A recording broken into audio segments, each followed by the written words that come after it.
This is the Big O Show. This is the Big O Show. This is the Big O Show.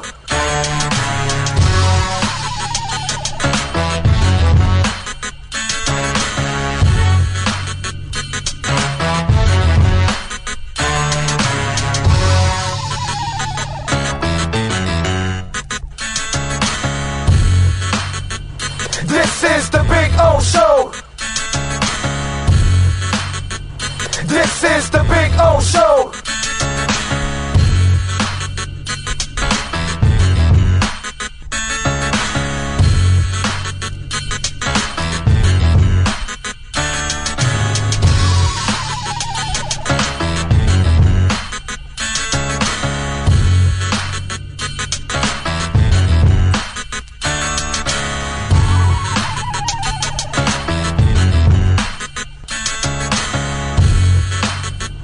This is the Big O Show.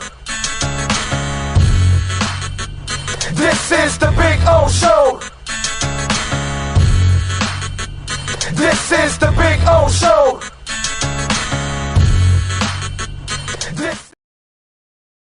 There's no need to drive around South Florida wasting valuable time looking for a new or certified pre-owned Acura. Go to the #1 volume sales dealership in the Southeast United States. Craig Zinn's Acura of Pembroke Pines. Purchase with pace and space in a dealership tailored to your needs. From home buying to providing that personal touch. Contact the 2020 Satisfaction Award winner Craig Zinn's Acura of Pembroke Pines. 888-776-5123. That's 888-776-5123. Or visit them at 15601 Pines Boulevard in Pembroke Pines.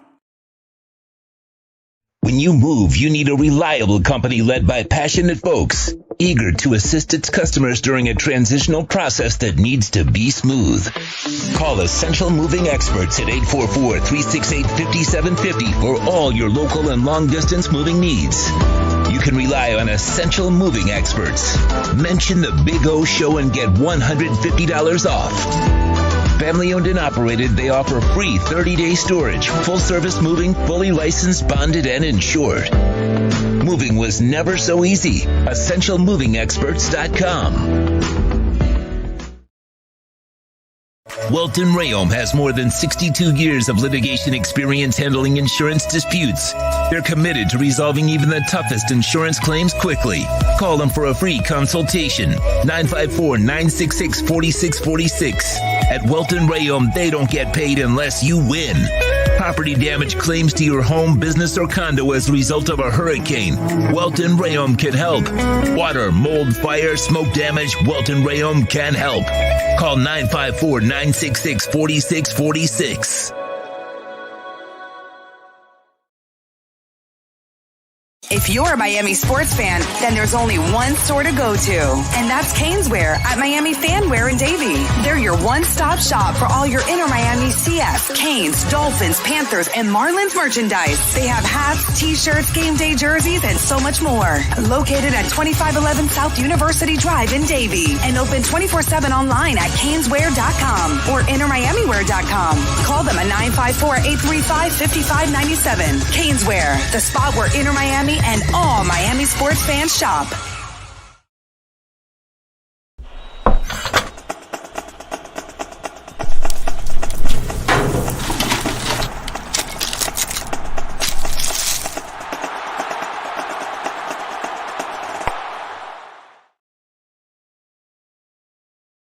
For over 16 years, EJDConstruction.com has provided South Florida residents quality craftsmanship, accurate project management, and exceptional service. That's why EJDConstruction.com is an A-rated member of Angie's List and the Better Business Bureau. When you're looking for the right custom home builder for additions or home remodeling, please call my friend Eric at 305-433-4843. That's 305-433-4843 for EJDConstruction.com. Welcome to Red Light Therapy, a revolutionary technology perfected by NASA to aid in muscle strengthening and recovery.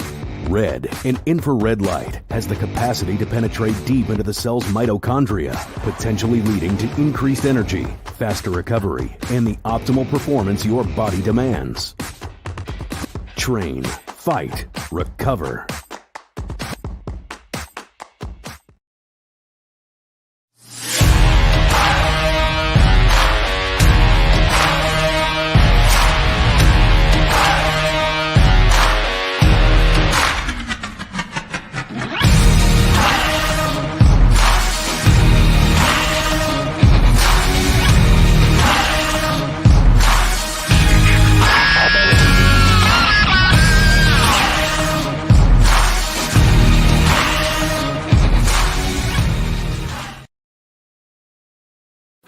Statements or beliefs expressed on the following program by the host, guests, or callers are not necessarily the opinions of FantasyXS.com, Media Group Inc., ownership, management, sponsors, or website.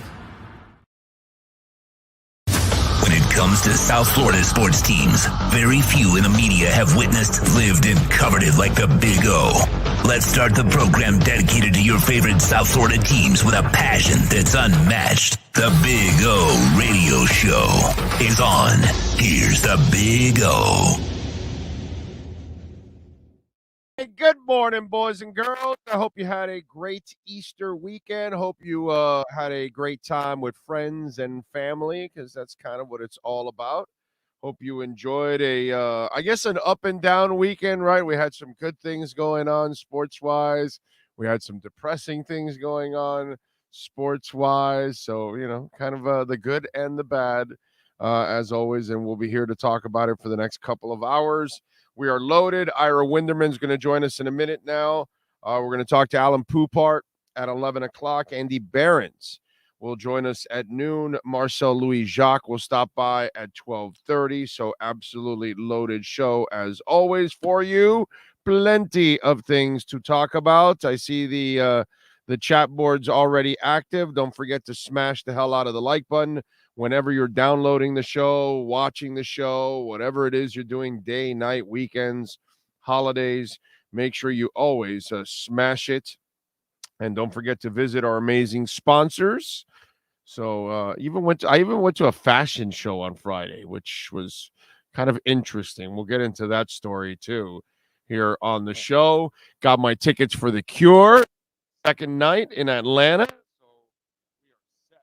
We got tickets for Miami and 2 nights in Atlanta. Really good week. That was how my weekend started on Friday. Was it Friday? No, Saturday. Saturday is how my weekend started getting the tickets. Yes, Sean Stanley. I've lost your audio. You crackled and then you went away.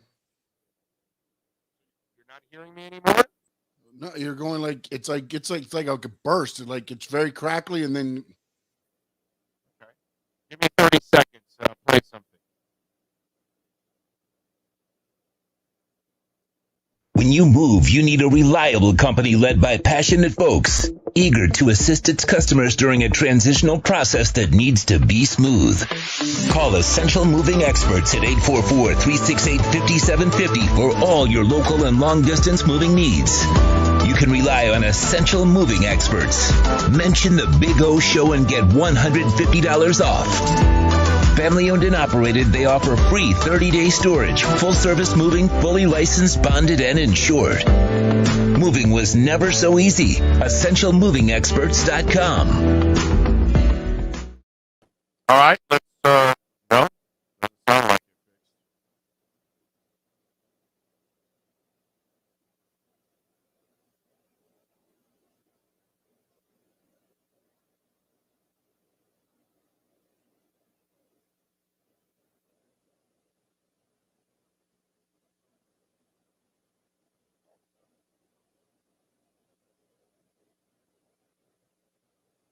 Wilton Rheaume has more than 62 years of litigation experience handling insurance disputes. They're committed to resolving even the toughest insurance claims quickly. Call them for a free consultation. 954-966-4646. At Wilton Rheaume, they don't get paid unless you win. Property damage claims to your home, business, or condo as a result of a hurricane. Wilton Rheaume can help. Water, mold, fire, smoke damage, Wilton Rheaume can help. Call 954-966-4646. Right, now, any luck? Now we good? Now we're good? All right. Let's talk a little basketball with Ira Winderman next. Heat fans, time for the best insight of your favorite team with insider Ira Winderman, exclusively on the Big O Radio Show. It's the Acura of Pembroke Pines, Miami Heat and NBA report. Here's Ira Winderman. Gotta love it live. It's always a beautiful thing. Ira, good morning, sir. How are you doing? I'm in play-in mode. I'm in all or nothing mode. So either we'll have a winning interview or we'll be done for the season. So we will see. Today, interesting, perfect timing this week. We'll come back in our redrecover.com Inside the Paint show on Wednesday, talk about the first play-in game, see if they're playing Boston, if they're waiting to play Toronto or Chicago. Interesting times here. Well, at least they got the opponent that makes you feel like they can survive, which that to me at least is a little, makes me feel a little better at least because they can actually win this game. If it might have been another matchup, I might have been concerned a little bit, but with Atlanta, this one's winnable at least. Yeah, but you know what, Big O? Isn't Trae Young due?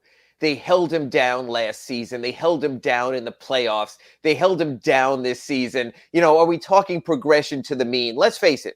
This is not a playoff series. Remember, last year the Hawks won a game against the Heat in the playoff series. This season, the Heat won a game against the Heat in the season series. This just takes one win in the play-in. Trae Young doesn't have to dominate a series. He has to have one moment. He has to come out and from the logo hit a couple of three-pointers at the start of the game, and everything changes. So I'm just wondering, can you constantly contain Trae Young, or will he have a moment? That's what scares me about this game, is that Trae Young still is capable of a 50-burger against anyone. So now we'll see how it plays out. Yeah, but the thing is that stuff has happened less and less often, right? I mean, that's not like it's something that's more common with them now. And I think with Miami, they know it's just one game. So you can get their concentration into one game. If it's a series, well, then you can have your letdown in games 2 or 4 or whatever, and you allow them to get away with the game. I think, the intensity will be heightened at that moment because they know it's all or nothing. So I kind of like their chances in this kind of a scenario. Yeah, I just hope there's not an arrogance. There's been an arrogance all season that, come on, Big O. We've done this now on our Acura of Pembroke Pines report this last summer. We were just one game away from the NBA Finals. We were just one win from the NBA Finals. We were just one shot from the NBA Finals. So you have people like Orlando Alzagari on the Big O show and the Acura of Pembroke Pines report going, this is a perfect matchup. The Heat are fine. If the Heat buy into that, they're screwed for this reason. You're right. Because if they have a misstep, the latest line I checked at Caesars was 4.5-point Heat favorite. If they have a misstep in this game, they're looking at a Friday game against either a Chicago team they're 0-3 against or a Raptors team they're 1-3 against. It gets harder. I hope Eric Spoelstra right now, as they're meeting at Kaseya Center, formerly FTX Arena, is telling his guys, hey, let's not lose focus now. So the question is this. Jimmy Butler's been off the last 2 games. He's been in the changing room, sort of like a Batman or someone, maybe getting into his gear. Will playoff Jimmy Butler decide it's important enough in the play-in round to come out and be playoff Jimmy Butler? These guys can't wait anymore. The entire narrative of the season is based on what happens over the next 10 days or so. Get into the playoffs, step forward. But no one's holding 7 big foam fingers going, hey, we're number 7. No one celebrates that. But play a competitive first-round series, you might even convince the biggest cynic out there, Orlando Alzagari, that maybe the season wasn't a waste. Oh, yeah. No, I don't know if I would call it a waste. I just think they are what they are. It's not a waste. It's just you kind of found out the reality of Kyle Lowry and the reality of some of these young guys that you have around you, and the reality that maybe Bam really isn't a franchise player because he couldn't keep the pedal to the metal all the way through the season. And so it's just kind of reality. It's not so much a wasted season. I just think it wasn't put together well. And so now they're just paying the price for it now, unfortunately, and they're going to be paying the price for it for a couple of years too, because it's going to take them a couple of years to get out of this mess. And part B from all of this is I don't think you're ever going to get to acquire that superstar you needed next to Jimmy, unfortunately. And then that's really the way this experiment would have ended up working out. God bless Jimmy. He did all he could possibly do.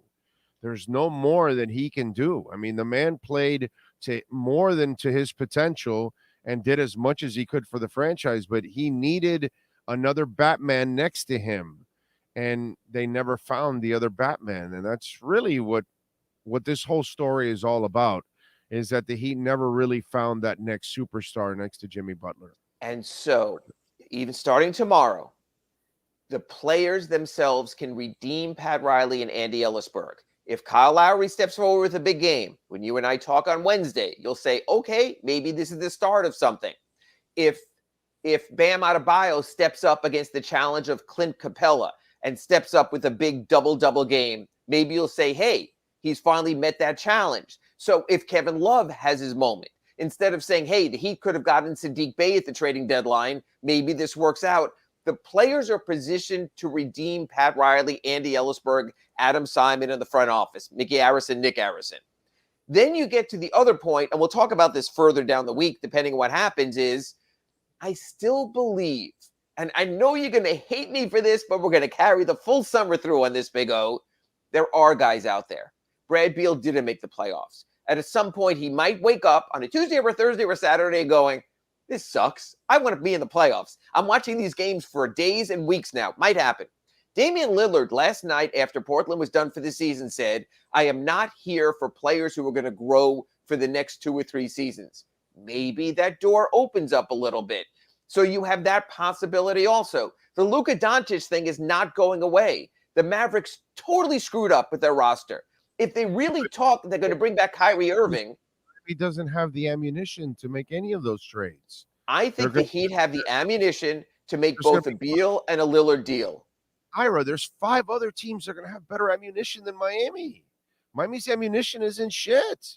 But Miami's ammunition is if a franchise player wants to get somewhere, then I think that a franchise player can – look, Kevin Durant, there might have been a better offer, seemingly was, than Phoenix, but the Nets knew he wanted to go somewhere. You had to placate him. I'm just saying that there will always be names out there like it. And you know what, Big O? I'm going to disagree with you. I don't know how far you want to go with deals, whether it's Tyler, whether it's Bam, whether it's a future first-round pick, whether it's this season's first-round pick that'll be in the teens. But you do have the possibility of crafting, I'll put it this way, Big O, okay? At least a competitive package. A matter of fact, I think for the first time in years you can, because there is a value in Tyler Hero. There is a value in Bam Adebayo. There is a value in having an unencumbered first-round pick. Part of any deal before. That's the thing. Bam was untouchable. That's different. If you're throwing in Bam, then you have a chance at bringing back a star. But if you're not throwing in Bam, I don't expect you to. I don't think teams are lined up saying, oh, yeah, give me Tyler Hero. Yeah, he's going to put us over the top. I don't think anybody is saying desperate teams do desperate things. I'm saying you have to wait and see. Look, I know last summer was disappointing with the Kevin Durant thing, and they overplayed their hand and they paid for it and they didn't bring in certain players and they kept flexibility and they stayed under the hard cap. I get all of that, but it's going to start again. The Heat are at least going to be dreamers because that's what they always are, and they have found a way. Look, Lowry did not work, but they did outbid the Knicks and the Pelicans and other teams. That's why they were investigated for tampering. Ira, that's not an impressive race that you won. But you won. You won. No, Ira. See, that's where you and I are going to go in completely 2 different roads. When you tell me, hey, I was successful, getting Kyle Lowry, I'm going to tell you, big shit, dude. You did nothing. You're a clown for getting Kyle Lowry. I knew he sucked. So why did you get him? There's nothing to celebrate about Kyle Lowry, man. Winning the Kyle Lowry sweepstakes is like, I don't know. It's a vacation in Cuba or a vacation in Hawaii. So I'm going to Cuba. Wow, I'm stuck with Kyle Lowry. That's what it feels like. I'm straddled with communism. Right, I'll let you and Omar get into that. Better debate for Omar after what he posted. Brag about Kyle Lowry is just no. But I'm not saying that. I'm not talking about the player. I'm talking about that the Heat, when they get in these situations with other teams also interested, have had a degree and a level of success when the player is moved. When the player's not moved, like Durant wasn't moved during last summer, I understand it. Beal wasn't moved last summer, I understand it. But when there's a market. It's been 13 years. It's been a long time. They haven't landed the big fishes anymore. Jimmy It's been a long time. Jimmy Butler, 2019. Jimmy didn't have a lot of options.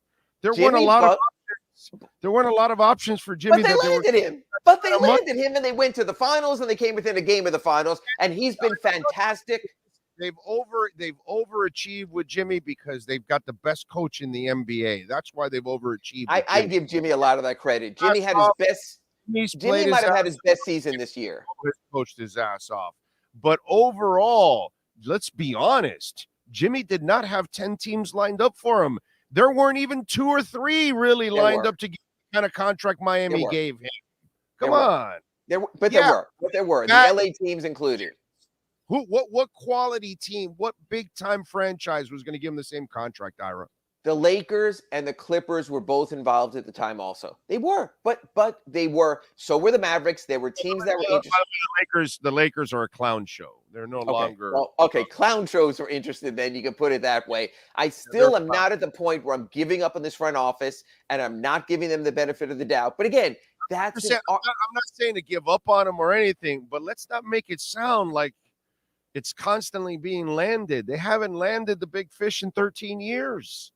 And the Jimmy one was pretty much, they were the only option for him. He didn't really have a lot of good teams that he could go and be the man, because that's what he wanted to be the man. There weren't a lot of options for him unless he wanted to go to a really bad franchise, overall. Man, that to me is the problem with all of this, is trying to get to that point. And I think you're at a point now where Jimmy's, kind of like, he's into the back nine of his career. I don't know about that yet. Orlando, I wrote a story today at the Sun Sentinel. Jimmy Butler's stats and metrics this year are career level. Shooting percentage, win shares, box score plus minus, all the metrics that actually mean something. Jimmy's at a career level now. So when you know what? So I would say it this way. He doesn't play enough. If he can produce those numbers and play 78 games, then maybe you won't be a 7 seed. But see, if he's not physically fit to play 78 games, 80 games to get you up to the 3rd or 4th spot, then, it's take the bad with the good. See, that you're spinning the stats, and then I can tell you the reality. The reality is he missed so many. You lost a bunch of games because he missed games. And so you lost playoff positioning because he missed games. So really, you can say the stats look great, but they don't look great when you're missing a 4th of the season, my man. That's unacceptable. I'm paying you. He didn't quite miss a quarter. He missed 17 games. Right. Only 75% of the season? No, dude, that's not right.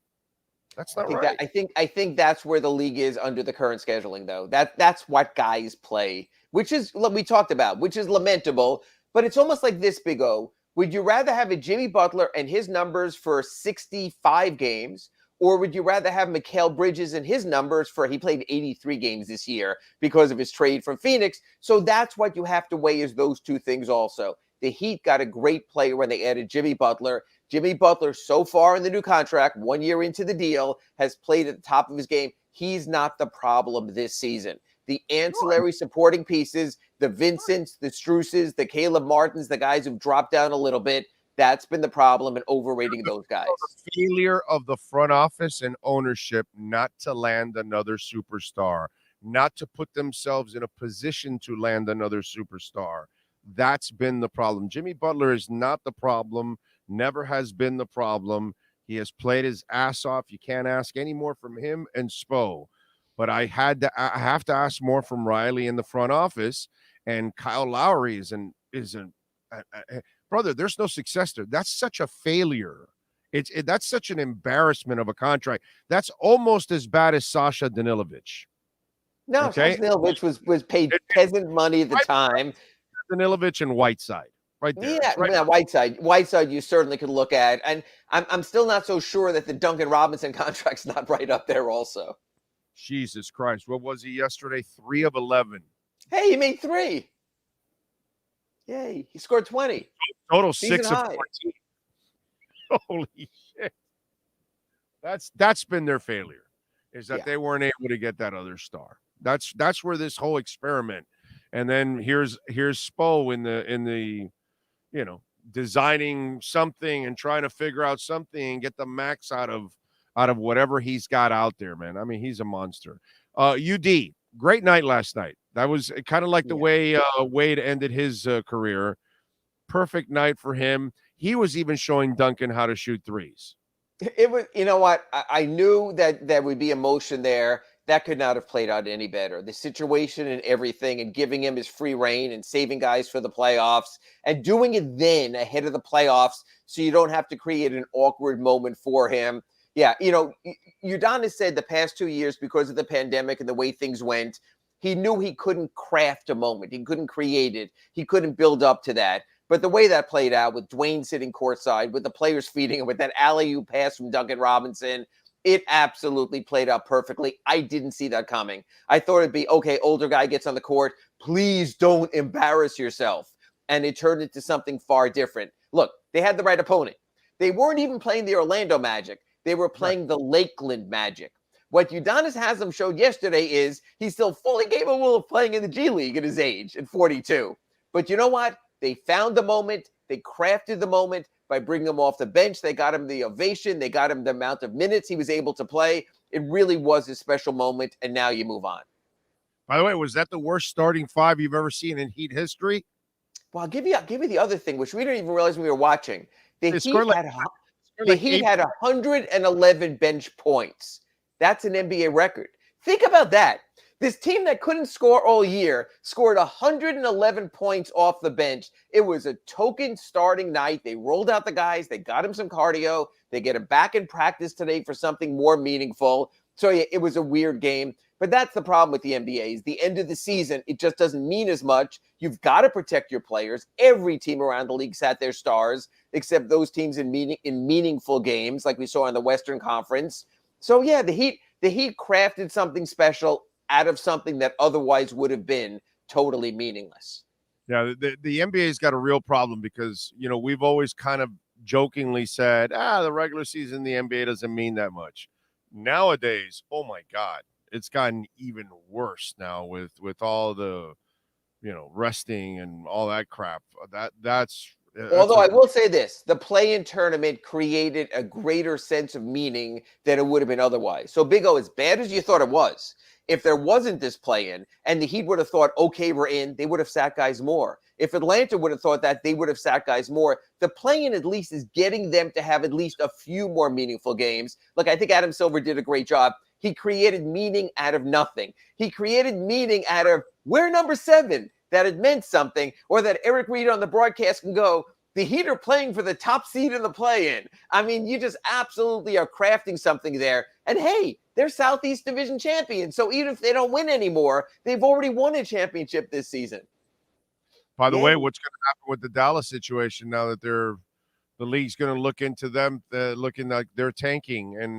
And it's really not that they're tanking. It's that they traded for Kyrie, right? Isn't that really what it is? Well, that's what happened to them. But you know what? This is the almost, don't say, don't ask kind of thing. Everyone knows you're tanking. Don't announce you're sitting out a player before the game, after the first quarter, no matter what happens in a game that has meaning. Just pull Luka and saying, look, we didn't think he looked right. He looked tired. Dallas didn't play the wink game that everyone else plays. It's like Fight Club. You can tank, but you can't talk about tanking. Dallas was a little bit too arrogant in their approach on Friday night. He's gone, right? He's going to leave, right? Kyrie? I mean, yeah. I think he stays for this reason. I think you lose Jokic, right? If you keep him, you have a chip that you could play with down the road during the 2 additional seasons Doncic is under contract. If you lose him, he's hard to replace. But here's the other part of it, Big O.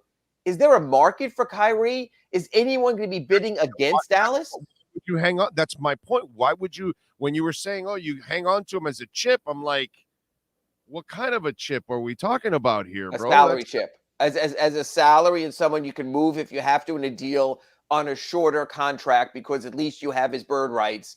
But man, I don't know how any team look, that's a Heat name. We've had that for years. And that's a Heat name that I've given you Beal and I've given you Lillard and I've given you Doncic, but I haven't given you that. As those lists. No. Yeah, Orlando was just waving his hands for those just listening, and I agree with that. That, to me, if we read or hear from Woj or Shams or someone in July, Heat expressing interest in Kyrie Irving, that's when I'll come on our Acura of Pembroke Pines and report and say, we've reached the point of desperation if that happens. If I ever hear that the Heat are interested in Kyrie Irving, I swear to you I'm going to say, yeah, I think Mickey needs to sell the team and Riley needs to retire.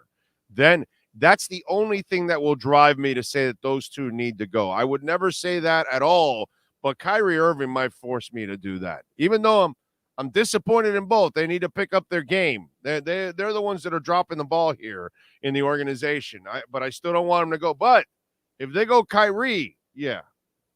I mean, and that's the desperation line. Yeah. Odell Beckham is our answer. I would lose my mind if you tell me Odell Beckham is the answer. So it's the same thing with Kyrie. So you agree with me? He's gone because, but although you were thinking you keep him as a chip, I think you have to let him go because I think it creates an even worse situation. That if you want to convince Doncic that he needs to stay, one, you need to let him go so you can open up that cap space, so you can try to lure another star in to convince him.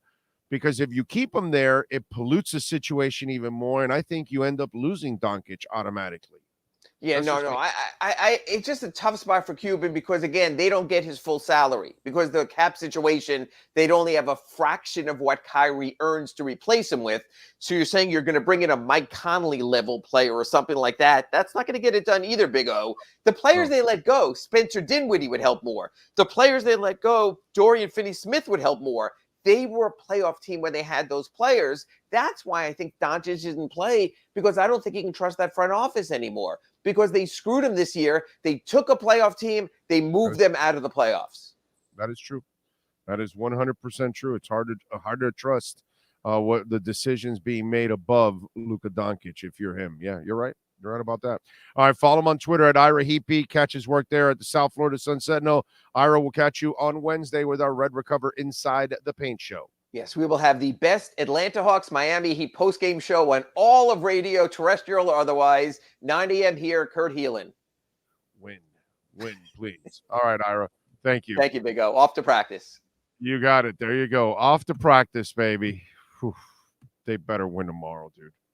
They better win tomorrow. But I'm serious. It's just I would never want to hear about Kyrie Irving here. I would lose my mind. I would be so disappointed in Pat Riley and Mickey Harrison.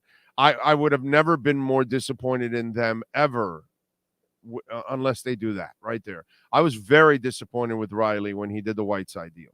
And then I was even more disappointed with Riley when I found out about the Dion Waiters deal. That he actually knew that he needed ankle surgery and still give him a 4-year contract. That's the kind of shit that I'm like, come on, Riles, this is not you, dude. And Kyle Lowry, this is not you. And they need to get back on track.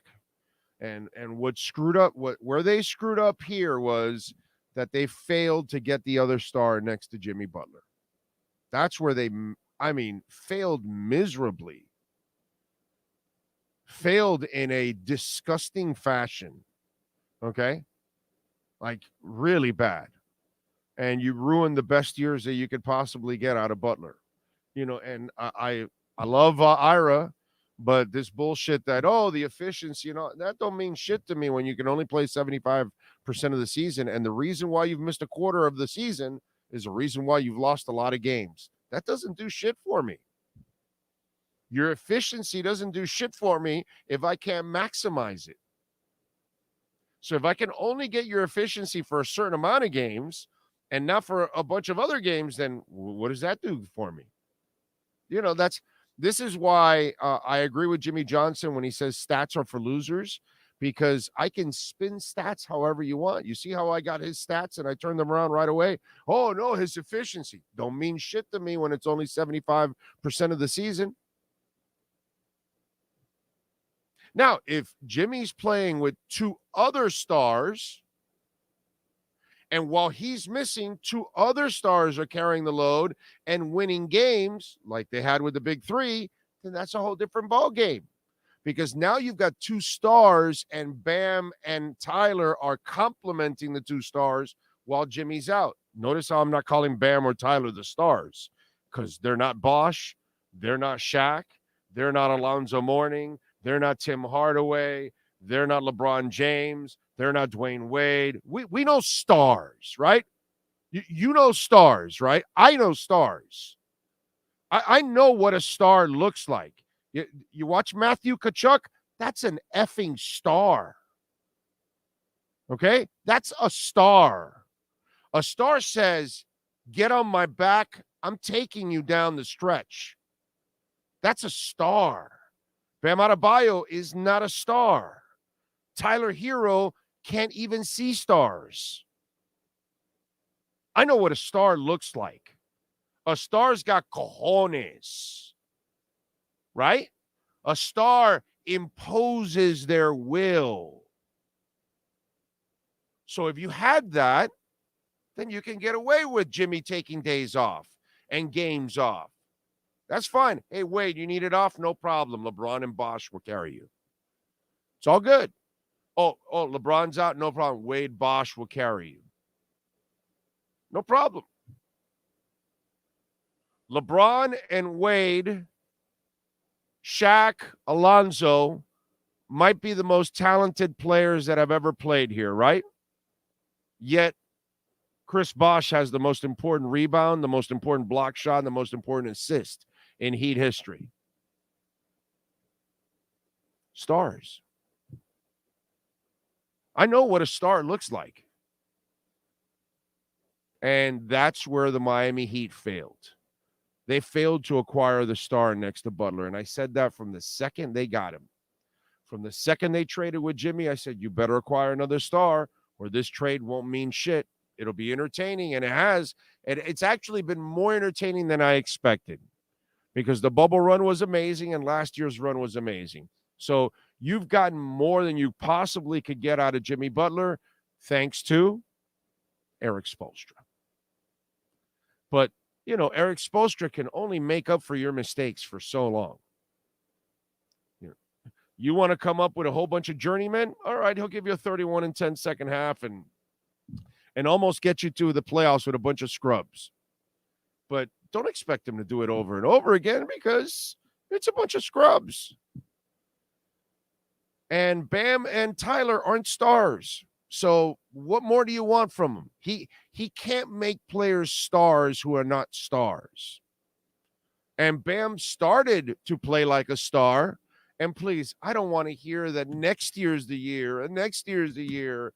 I'm tired of that already. If you were a star, you would have already shown it a couple of years ago.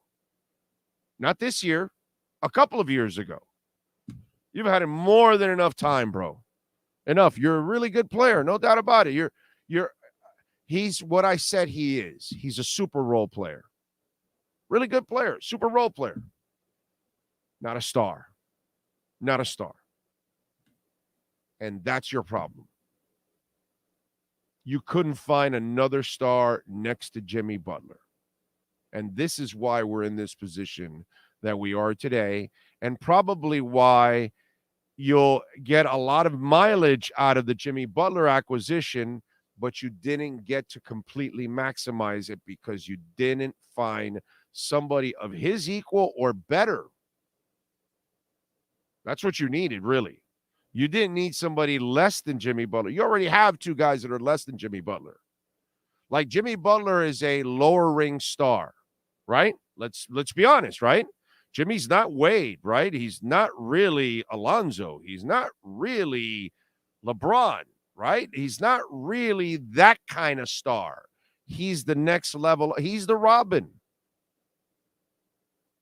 He's not Batman. He's Robin, but he's Batman here because you have no Batman. Let's be honest now.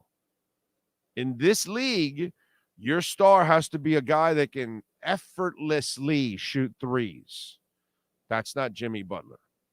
Jimmy Butler's game is, brother, he's got to work harder than everybody else because he's got to drive to the hoop and he's got to take contact and he's got to take a physical punishment. And it's just a 90s type game. It's a different game. He would have been a superstar in the 90s, actually, because that game would have flown a lot more in those days. But in this game nowadays, all superstars have got to be guys that can get threes, man, and easily, like effortlessly. And he's not that guy. So I love when Naira tells me, oh, he's been super efficient. That's great, bro, but he can't play a lot. And this is a team that needs a superstar that can play 80 games, 78 games, because they don't have a lot of room for error. Look at them. They're barely making the playoffs with Jimmy Butler playing at such an efficient rate. What do you think? If he doesn't miss, 18, 20 games, whatever he's missed, how many more games would they be up in the standings? You know, it only goes so far what you can do. That is your Acura of Pembroke Pines, Miami Heat, and NBA report.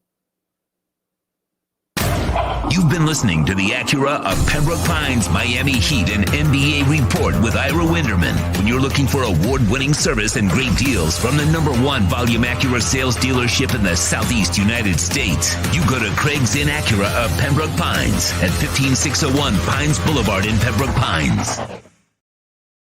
All right. Chad says we needed to trade Hero, Lowry, Duncan for Mitchell. Nobody wants Lowry, my brother, and Mitchell. They got a much better deal than what you're offering there. Nobody wants Duncan. Nobody wants Lowry. Chad, that's a fan trade that you're putting up. Let me give you my shit for your player. You know, that doesn't fly that way, my brother.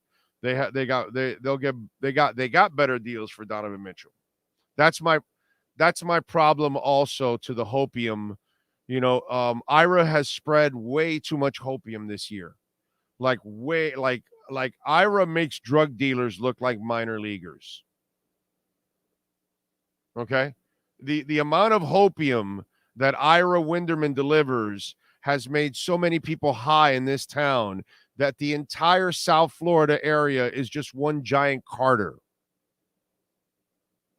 Okay? And Nino Brown is running the Carter here in the Tri-County area. It's a big Tri-County Carter is what it is. And there's Ira Winderman, who is a.k.a. G-Money, spreading all this hopium around of Jimmy's stats and this season and these accomplishments. And no. Not getting it done. Period. End of story. So it's not a good situation, man. So can't talk me up Bam Adebayo anymore. You can't talk up Tyler Hero anymore. They are what they are. They're nice players. That's it. Neither guy's a franchise guy. Neither guy's a real star. They're not even Jimmy Butler star like. They're not franchise players. They're nice players, but they're not franchise players. I like Bam because he's a super role player. He really helps out in everything, so he can help your offense go. So I don't have a problem keeping Bam. I don't have a problem moving Tyler or anybody else on that team. You know, and I got to tell you something. At this point,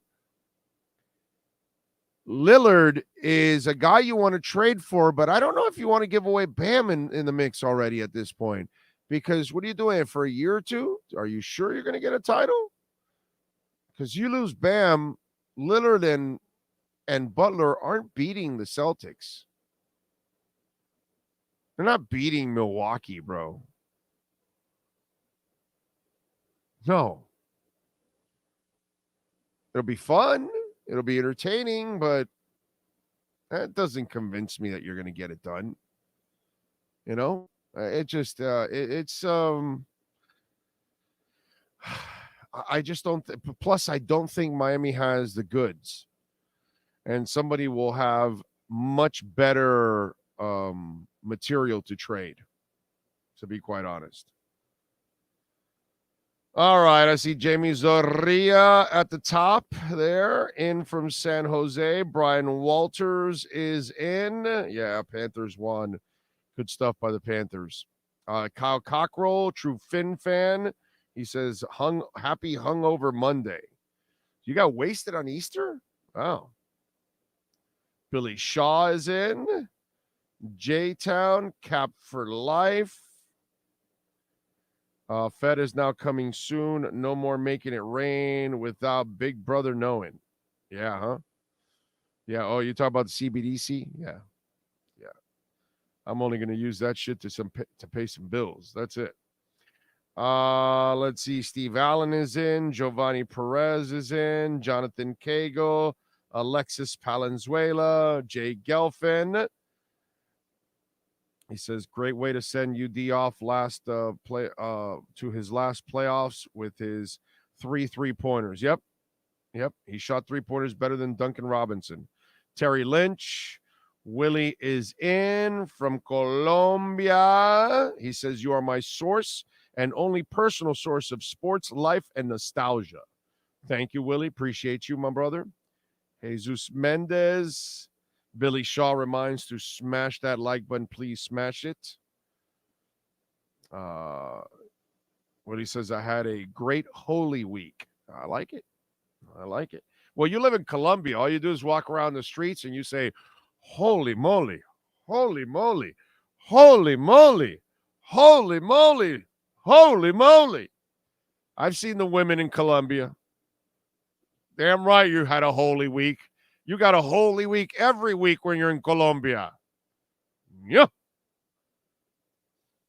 Brett Dodger, Brian Landis, Miami football fanatic, Frankie Fresco, DJ Gallagher, Hunter Butler's asking if I was underwater with the mics, Drago, J-Town, let's see, Jonathan Jensen, Karen Joseph. Happy birthday to me. It's a good day to be 41. Thank you, Jesus, for another birthday. Happy birthday, Karen. Everybody wish Karen a happy birthday. Very loyal listener, and we love her for that. Thank you, Karen, and happy birthday to you. And may you celebrate many, many, many, many more. And every day that we get to enjoy it is a blessing. Today is a blessing for all of us, not just Karen. Brian is in. Nelson is in. Cam Newton to the Dolphins as a specialist. Yeah, sure, Nelson. Hazel is in. Big O being a CTSW today. A corporate time stealing weasel. I like it. A CTSW. Yeah, baby. 2 a time in. Let's see. Chase 1. Bridges was a great get from the Suns. He drops 40 for the Nets. 2 a time. Daniel Larcy. Any picks or players worth more in a package? I don't know. Sam Roke, bro, we have to keep Hero. It depends on the trade. I keep Hero, but it depends on the trade. If there's a trade that's worth it, I'll move Hero in a heartbeat, bro. Good job by you, Pat in Asheville. We got Pat a floor ticket. Yeah. Pat in Asheville has come through for me twice now. Next month I'll be hanging with him and in Raleigh, Durham to go see Crowded House. But then in June, right? Or is it June or July? Yeah, June 27 and 28, we're going to Atlanta to go see The Cure for 2 nights. So, as you all know, if you watch the show, Pat had a couple extra tickets for the first night, and he offered them to me. Obviously, I took them, man. We're going. Me and Greep are going to go up there.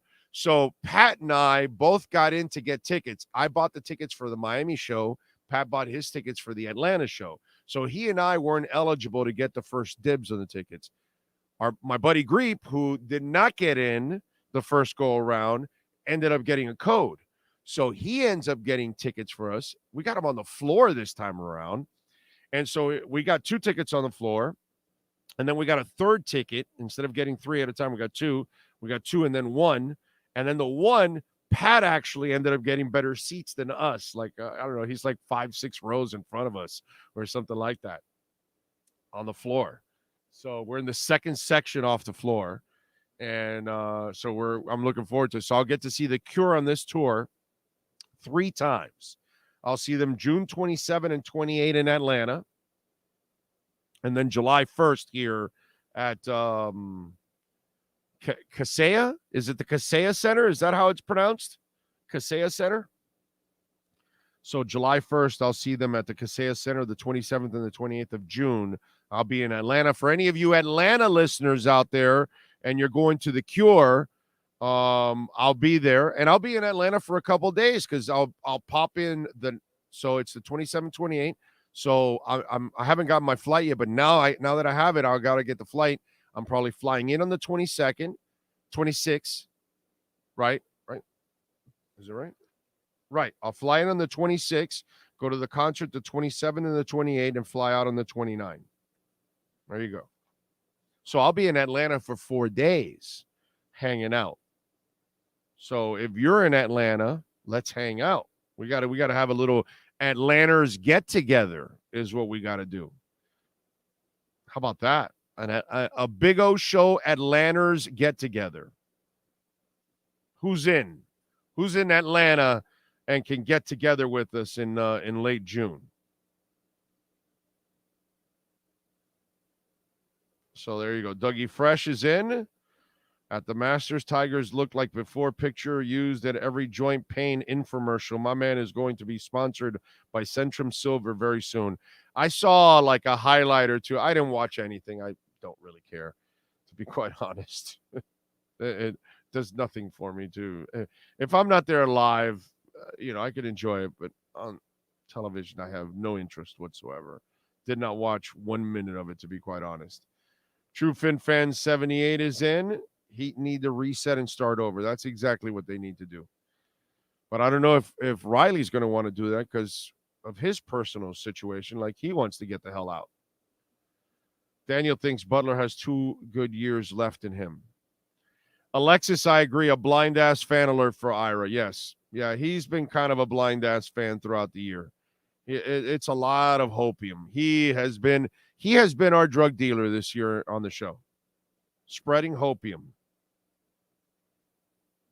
Good morning, Big O. My drug content, says Mr. Torres. Well, thank you, sir.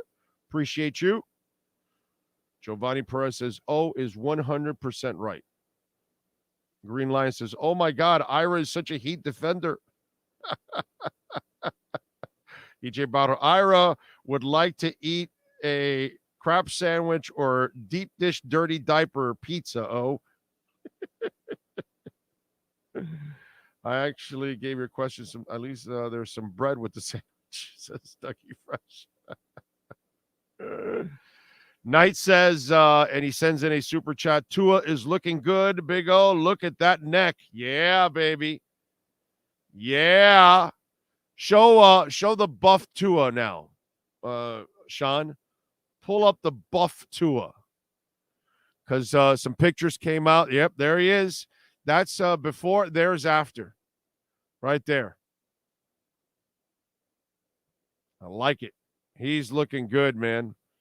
Listen, I am not surprised that Tua neck-wise is looking thicker. The neck is almost as wide as his head. He's got he had a bigger lower body than people think, but you could tell he's been working on his core. And, listen, the first year he was just coming off that surgery and was kind of rehabbing that hip. The second year, it was about starting to strengthen that core around the hip, right? This year, now he knows what it takes, the hits he's taken, what he has to do for his body. So he's strengthening his neck. He's strengthening his body, his core, so he can give himself some balance. Remember, we had Nick on, and his trainer said that he's also working on speed drills, on burst, to help him break away from the pocket and get some separation. So there are ways to build up a little bit more speed, also quickness. You know what I mean? So that's the other thing that they're working on, not only to strengthen his body, strengthen his neck, so he has more control of his head and those kind of things. But at the same time, right? Okay, you want to build your body up to be able to take the hits. And remember, last year wasn't about injuries. It was only the freakish thing about the head trauma stuff, which is not normal that you would suffer that many concussions in a season. That's not like happening to every player. That happens to a couple of players. But so I'm not see, here's the thing for me. I am not shocked whatsoever that Tua Tagovailoa does what he needs to do to become a better professional. Right? Okay, so if you own a company, right, and you own a pool service, and you want to become the best at cleaning pools, where you're going to find whatever angle it takes to be that person, right? To be the best dentist, to be the best lawyer, to be the best landscaper. You know, you call Cutter's Edge Pro, and they are on top of it all. Hey, EJD Construction. Let me ask you something. How many contractors we're working with, right? They have an app that they take pictures every single day of what they work on and send it to your page on your app every day. How many people do that? Not a lot, right? EJD Construction does that. That's actually really smart. You know what they're starting to do now? They're going to give you an NFT of your finished product. So if they build a home for you, they build an extension to your home, they build a second floor, they build a observation deck, they build whatever it is, and you want to commemorate it, you want to take some pictures, he'll make an NFT of it. See, EJD Construction is kind of cutting edge for all that kind of stuff. But that feature that they have on their app, that if you're one of their customers, you get to see the work they're doing. You don't even have to ask.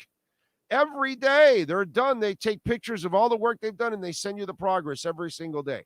So if you live there, you get to see it personally. But if you don't live there and it's away from you don't have to drive over to the property every day. You can actually see the pictures every day. How many people do that? Not a lot of people do that. I can guarantee you that not a lot of people do that. EJD Construction does that. Why? Because he's trying to find an edge. And that's what we all do in life. We're trying to find an edge on how we can become the best we can be. And that's Tua Tagovailoa. So whatever he needs to do, he's going to do it. And I'm sure he's going to learn to get rid of the football like he started to do last year. I'm sure he's going to learn to run smart. And I'm sure he's going to learn to not take on those extra hits. So you build up your body, try to develop a little more quickness, and then do the other things, the decisions out there. Don't go taking on somebody. Don't go putting your shoulder into a defender. You know, those kind of things. I am not surprised that Tua Tagovailoa is a true professional.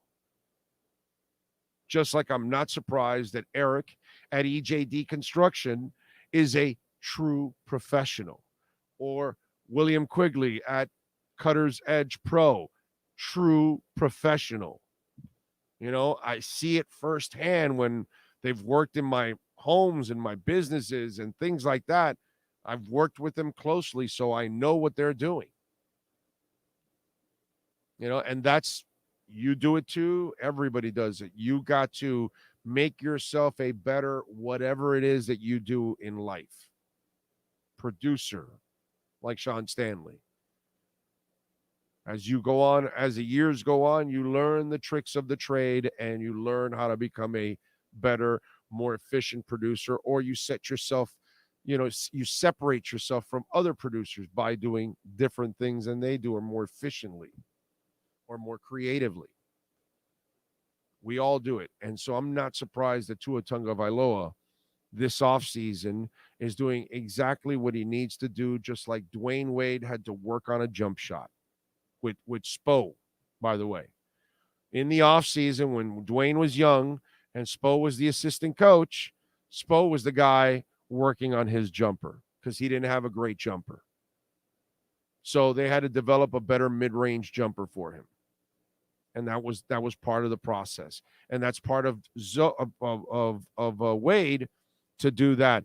Just like when they got LeBron and said, well, we're going to make a better version of LeBron James. We're going to put you more in the post. We're going to make a better version of Chris Bosh. We're going to expand your game. We're going to make you shoot threes. Okay? A pro in anything in life finds a way to get better, finds a way to add something to their profession, their game, whatever it is that you bring to the table. So why would anybody be shocked that Tua Tagovailoa is trying to get in better shape and trying to prepare himself for an NFL season that now he knows what it takes to survive it?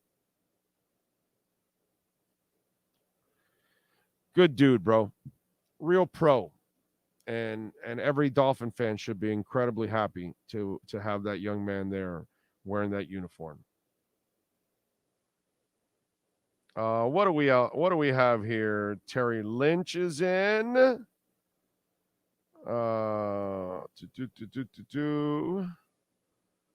Tua time, 5 dead, 6 injured. Yeah, I saw a Louisville, Kentucky bank shooting, another gun incident in America. We have more important things to worry about, like drag queens and Bud Light cans. Yep. Well, but that's what they do. They keep you busy with the stupid stuff, and then all the really important stuff is the stuff that they keep you away from. But that's both sides do the same crap. Or whatever. What are you gonna do? Democrats will tell you, the about the guns, right? Like Democrats.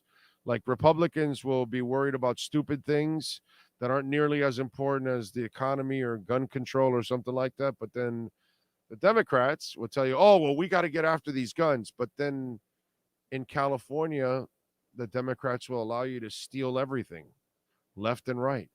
Businesses are closing left and right. So wait a minute. Okay, so you want gun control, but you don't control crime. You'll allow an autonomous zone in Washington. Brother, Republicans and Democrats are just a bunch of two-faced liars. That's all. And they do things to manipulate their parties and manipulate their people. That's kind of the way it is, and keep their people stupid. It's kind of what they want to do. So it doesn't matter which side you're on. They're doing the same things. They may look differently. They might be on two different sides, but they're kind of doing the same things. It's just Democrats don't see it through their own lenses. They only see it through the negative of the Republican lens. And the Republicans don't see their own crap. They only see what's going on the other side with Democrats. Nobody reflects on what's going on within. And that's the problem. You know what I mean? And then the people that are stuck on each side, you guys don't see it either. And then you're just pointing at what's going on the other side, but you don't look at what's going on within your party. And then, that's why this never gets fixed. That's why all they ever do is divide us. That's why I don't care about either. And that's why I always laugh at an idiot Democrat or an idiot Republican when they hear me say, specifically, if I take a shot at Biden or Warren or Trump or whatever, the idiots then send me a text or a tweet or an email. Oh, that's because you're Republican. Oh, that's because you're Democrat. No, that's because you hear what you want to hear, you idiot. So they're both manipulators. Both of them. Neither side is better than the other side. They're both corrupted and they're both misled and they both are not for Americans. But, the faster most of you understand that, the better we will be off. The more you keep feeding these parties, the worse we are. That's the thing. These parties are a disaster, bro, on both sides. And I hope people figure it out in the next 50 years. I feel terrible for our kids. Let's see. What do we have? If my pencil is responsible for me failing geometry, then I'll accept that guns kill people. But in reality, it's the operator 1,000% of the time. Problem is the side of the person. Yeah, but that's why you've got to have also gun control. That's why you should put people through serious tests in order to buy a gun. That's why you should have background checks. I don't have anything to hide. You can check my background. You can take my fingerprints. You want me to take a class? I'll take a class. You should have to take a class probably every couple of years. Just like, driving test is like every 10 years. I would say every couple of years. You should take a mental test too on top of all of that. It shouldn't be a privilege to, it shouldn't be a right. It should be a privilege to own a gun, not a right. People are too stupid to give them the right to own a gun. Now that part, Emilio, if you don't think people are too stupid to own guns, then I can't help you. Because just look at society. There's a shit ton of people that do not deserve to own a gun. That's all. Oh, and by the way, everyone that's committed any kind of violent crime should not be given a right to own a gun. You hit a woman, you're done. You should never own a gun again. You got charged with a crime and you went to jail, never own a gun again. That our problem is our laws. You get caught with a stolen gun, 15 years in jail automatically. No questions asked. None. The gun's not yours and you have it in your hand, 15 years. Oh, you committed a crime with it, 25. Oh, you committed murder, you die. That's it. You get your one chance to, to appeal. You lose your appeal, juice, and done. History. That's what's got to happen in our country. It's our gun laws. Okay? And any gun advocate, because I'm one, I have my guns, I want my guns. But anybody that doesn't want, background checks, then that doesn't make any sense. What do you got to hide? You know what I mean? If you're a criminal, I get it why you don't want a background check. If you're illegal, I get it why you don't want a background check. I get all of that, but I'm not, dude. I pay my taxes. I'm an American. I'm not wanted by anybody. You can check my background. Here you go. I want my gun. That's fine. That's our problem. There's got to be some discipline behind it. And there's got to be real laws behind it. The kind of laws that scare the shit out of people. So when a criminal knows that if they just get caught with the gun that's illegal, okay, that's not registered, that's stolen, whatever it is, it's not theirs. 15 years, no questions asked. Trust me, they will not want to touch guns. And any stupid little crime you do with a gun, anything, 25 years automatically. Trust me, they'll never touch a gun. They'll stay away from guns. Like a hot potato, as they say. But do we do that? Do we go to the extremes of the right background checks? No. Do we go to the extremes of putting the kind of laws that will scare the shit out of criminals? No, we don't. So we allow them to commit crimes, and then we just put them right back out on the street.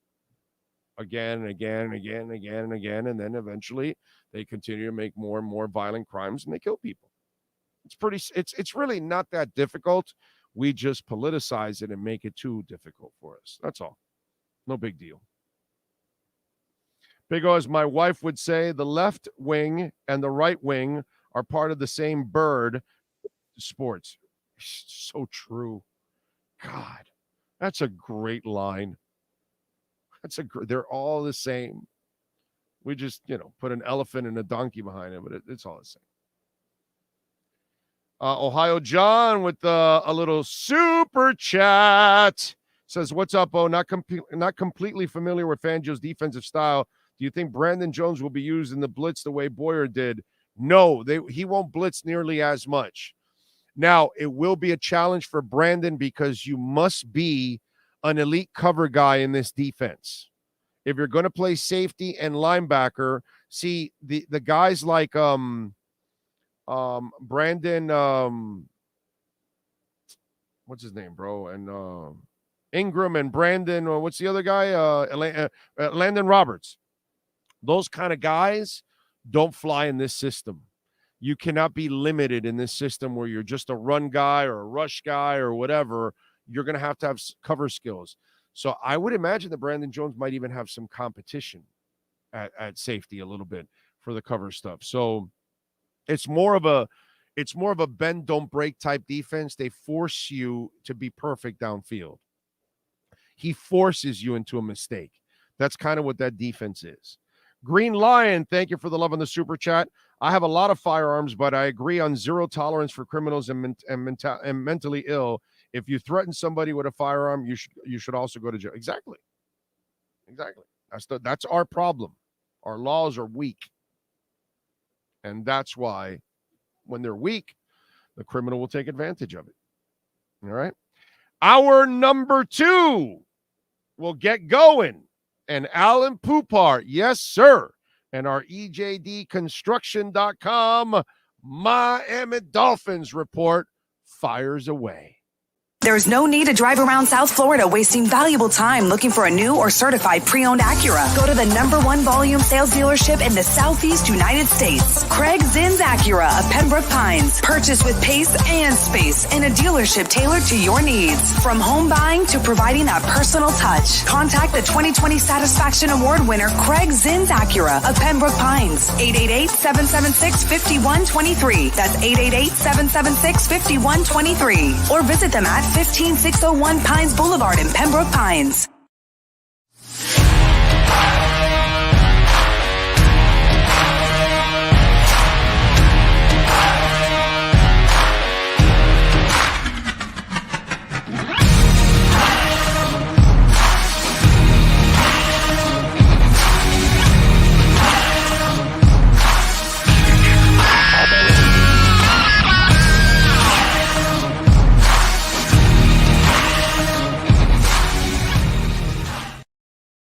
For over 16 years, EJDconstruction.com has provided South Florida residents quality craftsmanship, accurate project management, and exceptional service. That's why EJDconstruction.com is an A-rated member of Angie's List and the Better Business Bureau. When you're looking for the right custom home builder for additions or home remodeling, please call my friend Eric at 305-433-4843. That's 305-433-4843 for EJDconstruction.com. The viewpoint, statements, or beliefs expressed on the following program by the host, guests, or callers are not necessarily the opinions of FantasyAccess.com, Media Group Inc. ownership, management, sponsors, or website. Dolphins fans, time to get insight on your favorite team with your favorite reporter with an Expos hat. Sports Illustrated's Alan Poupart in our EJDconstruction.com Miami Dolphins report, exclusively on a Big O radio show.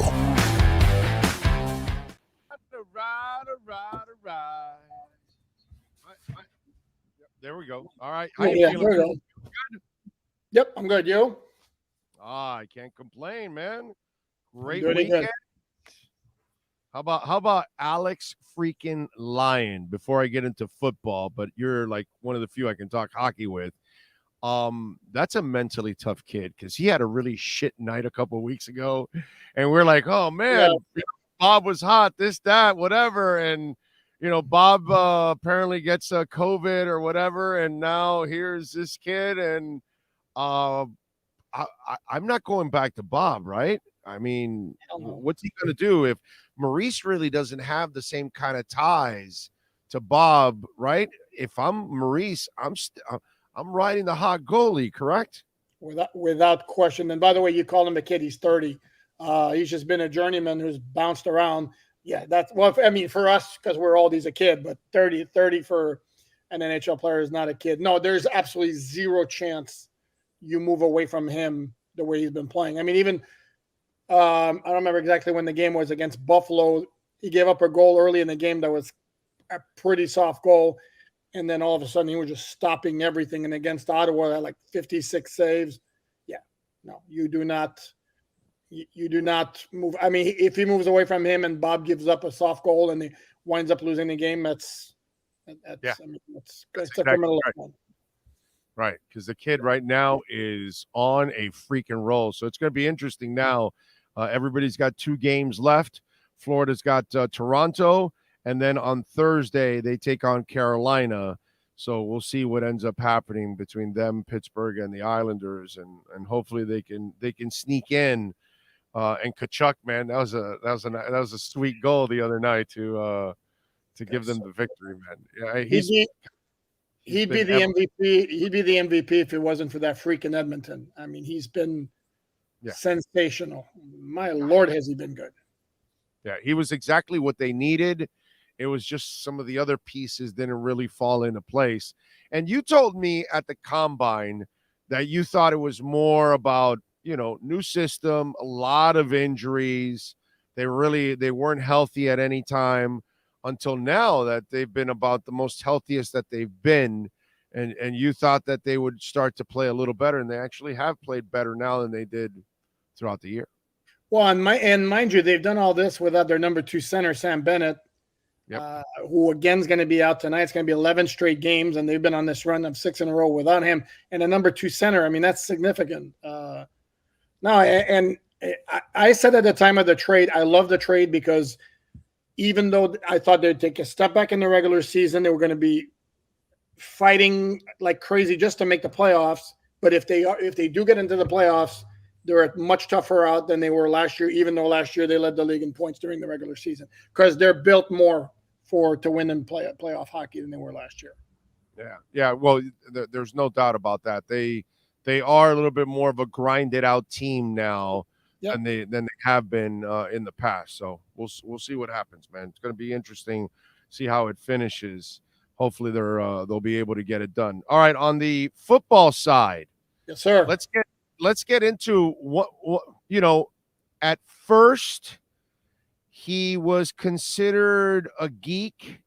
At first he was considered kind of like an oddball in a way, and people were wondering, hey, is this going to work? Because we're so used to the traditional coach. And so we had the UFC match over the weekend, and here's one of the scenes from it. And here's Mike McDaniel hugging it up with Aaron Donald, and he's talking with him and all this stuff. And then he's joking with him. There's your key right there. There's your key right there. That joke that's got Aaron Donald cracking up. Like, but what my point is out of all of this is, what we were probably looking at it was, and I think a lot of us have adjusted to it along the way. Hey, today's player doesn't need the freaking ogre anymore. It doesn't work, bro. It does not work. And so what we might call geeky, weird, different, whatever it is exactly the ingredient that these players respond to. And there's Aaron Donald, the guy that doesn't play for Mike McDaniel, didn't play for him in San Francisco, but somehow or another, there's a connection there that they know each other from something. And there's, a little joke or whatever. And there he is laughing. Is Mike McDaniel maybe the coolest coach in the NFL? And he's quirky, nerdy, whatever you want to say. Here's one point that's important to make, though. The underlying thing with all of this is NFL players, regardless of his personality, respect him for his mind. So once you have that, then it's, no matter how quirky he is, and he's funny. You've seen him in the press conferences. He'll throw the quick little one-liners, and he's the perfect coach for a team that's going to. I wrote about this actually today. That particular little clip, Aaron Donald cracking up at the end, shows you exactly why Mike McDaniel's the perfect coach if you're going to load up on high-profile players with big personalities, which sometimes can be an issue. And I'll throw you a bone here because I know you love to dump on the guy, but Brian Flores made the comment like in his first year, he almost like cringed when somebody mentioned the word star on his team. Well, Mike McDaniel embraces that, and he's like, I want stars on my team because they're going to put out because they know the pressure that's on them to live up to their reputation. So in that sense, again, he's the perfect coach. If you're Flores, bro, wasn't comfortable around stars, and he wasn't comfortable around older coaches too. That wasn't his thing either. I'm going to keep throwing Changele at you. And he didn't bring him here. He's not the one that brought him here. But the thing, it was almost like he wanted to be the one above everybody else, where McDaniel doesn't have that ego. He doesn't give a shit if he brings on Darren Bevel, or if he brings on Vic Fangio, or if he takes on Jalen Ramsey or Tyreek Hill or any other big personality. And I think, and to piggyback off your point, which is 100% correct, that your intelligence is going to win players in all sports. Mm-hmm. When you show them, you can teach them how to win, hit their incentives and all that kind of shit. They're going to love you, right? Now, if you're an ogre, they're going to love you for helping them be a better football player. But then that part of connecting in the humanity side, that's not going to happen, because you're talking to Belichick, or you're talking to Shula, or you're talking to, classic coaches that are just kind of, they have the blinders on, and they're not really about people person. They're not a people person. Where this guy, okay, you get his respect by the IQ, but then he connects with you on a human level, and he makes you laugh, and he cares about you as a person, and those kind of things. And I think that's the extra ingredient that is going to help him compared to maybe our traditional coaches that are, tough and gruff all the time. Without question. And no, I liked everything about him. I've liked everything about him from the start. I mean, again, he's not perfect, because no coach is perfect. In his first year, work on getting your plays in quicker, the clock management thing. And then, to me, don't be so quick to abandon a running game when it's working. But the foundation is there for a guy to be like a great head coach for years and years to come. Yeah, no, I like him a lot. I thought that was a really cool scene. Mm-hmm. And by the way, this also becomes another selling point for Mike McDaniel, because for him to have a relationship with a player on another team from that actually was from a former rival from his former team, and to have that kind of respect, I think that's good. I think that sends a nice vibe around the league, and more people are going to say, hey, you know what? I want to play for that dude. That dude looks like a cool coach, and that'll come into play. Let's be honest. That'll come into play if there's a tie, because I think you and I both know NFL players well enough to, number one, usually it's going to be money. Number two, it's going to be playing time opportunity. And then if everything's even, this is where the Dolphins would have an edge. And the Dolphins already have a built-in edge because of the South Florida weather, because there's no state income tax. Half the league either lives or trains in Miami at some point. So they have a built-in advantage. This gives them even. And they have a great quarterback in Tua, of course. Of course, without question. Okay, so and they made the playoffs last year too. So there you go. And they have Alan Poupar covering the beat. I mean, with the Expos hat, right? Yep. Okay, so name. We already know Mike McDaniel's cool. Mm-hmm. Name 3 other NFL coaches you consider cool. Oh, I'd have to go down my list. Based on Robert Saleh looks like a cool dude with the Jets. Not McDermott, not Belichick. Zach Taylor looks very cool. Kind of geeky, kind of cool. Okay. Yeah. Well, if you're going to use geeky, I mean, if I put McDaniel in the cool list, there's a geeky factor there. Yeah, McDaniel has that personality, that the jokes, the dry humor. I haven't seen. Whereas Zach Taylor's a lot more straight laced. Mike Tomlin, right near at the top. Total swag.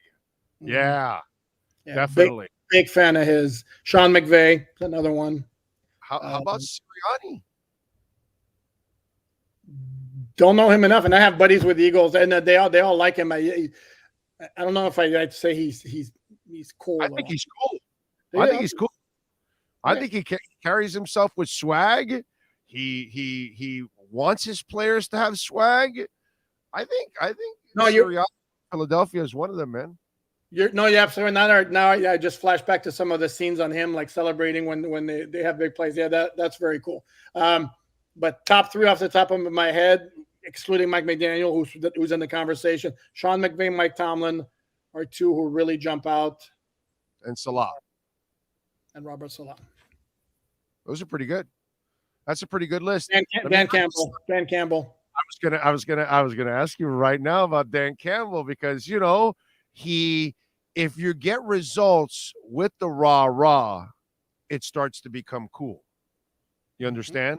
Yep. If the rah-rah doesn't have the substance, and we'll find out this year. This is the year where we really find out if that was an aberration or not, and it's just a one-year thing because it can happen to anyone. Lord knows we've done that down here with a one-year coach and thinking, oh, we got the right guy. No, we don't. Yep. So it's happened to us quite a bit. So we'll find out. But that's a guy that has the cool potential there too, right? Oh, without question. And I said at the time when he was hired by the Lions, guys will play hard for him like nobody's business, like as much as any other coach around the NFL. He's got to straighten out, smooth out some of the rough edges in terms of game management and that stuff. And that still shows up here and there. And that's where he's got to get better. But that team plays hard. And then if it wasn't for the fact that they started so poorly last year, they'd have made the playoffs. All right. So something else that got buzzed this weekend was Tua Tagovailoa picture. And Sean, show the workout picture first, not the before picture. Show out the latest workout picture where he's coming off a snap, and he's looking pretty buff. Show that one. And so I told you about this. Your response to that was what? It's an off-season picture. I like that he's working out, which is what he should be doing. He's working on his body, which is what he should be doing. What's it going to mean come the 2023 season? This much.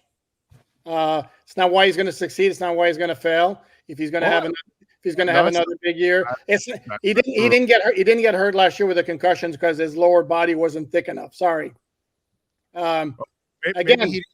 Maybe he didn't get hurt last year because he was physically in better shape, and maybe this year he won't suffer any of the head trauma because his neck is thicker. He's learning. He's obviously strengthening the core of his body. I mean, you're not giving him any credit. You don't remember how skinny he was? I don't think you remember. Sean, show him how skinny Tua was before this. I mean, he got thicker last off season too. I mean, it's great. Like I said, kudos. No, not that one, Sean. Not that one. Look at him. Look at him. What is wrong with you? That's awesome. Look at him. Very good. Fresh off the hip surgery. Look at him. Well done, Sean. Oh my Lord. No, here's the thing. Jesus, dude. He had a great year last year through November. Okay. It had the bottom, bro. Say what? No, but actually, all kidding aside, show him the picture. Show him the other picture, Sean. Look at him. He's gotten thicker every year. I'm just okay. All right. Okay. No, because you kind of said it's a nothing burger yesterday. You like, nah, he looks the same. I think you said, right? It's not going to make it, dude. All last off season, all I kept getting buzzed in my ear was like, oh, look at the workout videos. The arm is stronger. The arm is stronger. Hold on, let me finish. And then training camp started, and the arm was exactly the same. And then the season started, and he was balling out. But I mean, I don't think you really build too much more arm strength. You can build up a little bit, but I think your arm is what your arm is. But Tell me that wasn't the buzz. Tell me that wasn't the buzz last off season. I mean, I got that all the time. Tua's arm is stronger. Tua's arm is stronger. Well, in short distances, it looked like he had a little bit more whip. He did. He did look like he had a little more whip. But you did put last night, you go, kind of looked the same as last year, but whatever. And then you look at that picture, right? And put it up again, Sean, with him talking to his teammate there. You show that picture, right? And then now show the new picture. Look at those arms. Look at the neck. Look at the arms. His lower body was actually kind of thick. I don't think people actually realized that it was kind of thick last year, but it was thick last year too. So that's why he doesn't look that much different than he did last year. He was thick last year. He worked on his body from the time he got here as a rookie. But that neck looks bigger. He looks bigger upper body than he did in that other. Like Show the other picture again. See that? You see that, and then you see it's, he's a little bit, you can tell he's taking care of himself a little bit more. Good. As well he should. Good. There's nothing wrong with it. I just sorry if I don't make a huge deal about it. I don't, because I don't think it is, but yes, absolutely good that he's working out. He's throwing with his receivers. All of that is great. Yeah, no doubt. I mean, and hell of a progress from the stick figure. I mean, that was really skinny from originally from when he got here. Yeah. I mean, that's a little alarming, actually. He's built it up a lot, bro. We got to give the training staff a lot of credit, progress. Big raise right there. Progress has been made for Tua all throughout, bro. I mean, without question. Just really impressive. All right, what do you got going on Sports Illustrated? As all Dolphin fans around the world know, that if you don't bookmark alldolphins.com, you're really not a Dolphins fan. You're kind of acting like one, but officially when you do bookmark alldolphins.com, you're in. So what are you working on? What are the 8 articles you're going to print today? Well, they already have a couple up, including the aforementioned Mike McDaniel, Aaron Donald breakdown of the video, which again, to me, told a bigger story than just a video of 2 guys hugging it out and all that. Put a story up on Odell Beckham signing with the Ravens as it pertains to the Dolphins, because this is all Dolphins. And there is some significance to the move as it relates to the Dolphins. And then we'll have other stuff. There's a story I'll be putting up pretty soon, in a few hours, maybe, a hypothetical trade that was suggested regarding Cedric Wilson Jr. As we have discussed in the past, this notion of the Dolphins of being open to trading him, no duh. And then there's a hypothetical out there, which actually kind of would make sense from both parties involved. Well, I hope they make the move, because that means they'll clear up some space and they'll get a pick. And for him personally, he was coming here to get the opportunity to finally play, and we all want an opportunity, bro. Doesn't matter if you're writing, you're on air, you're a police officer, a teacher, a printer, whatever the hell. We all want an opportunity to do whatever our profession is.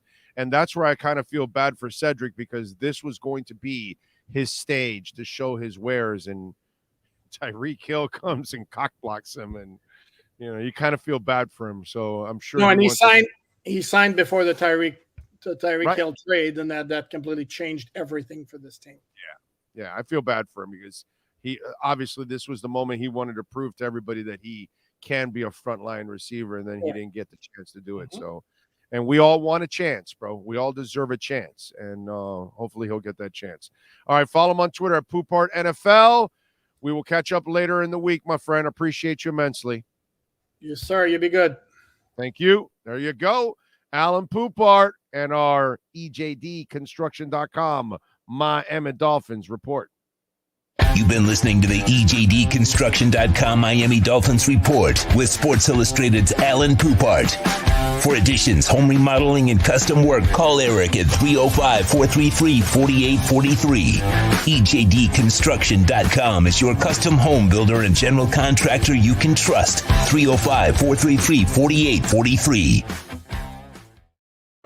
Right. Smash that like button, please. Smash that like button. We got nearly 300 people watching and 84 likes. Come on, man. Come on. That helps out the show immensely. It gets the algorithms going. More Dolphin fans, more Heat fans, and Panther fans, and Inter Miami fans, and Canes fans, and FAU fans, and FIU fans will tune in, man. It's a great platform for them to get their information on their favorite teams here in South Florida.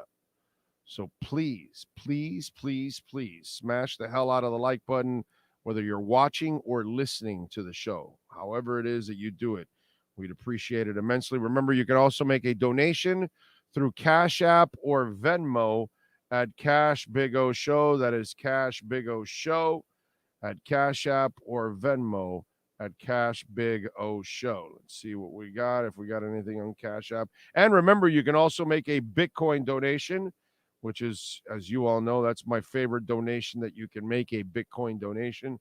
Speaking of Bitcoin, I'm sure it's locked in at 28. Yep.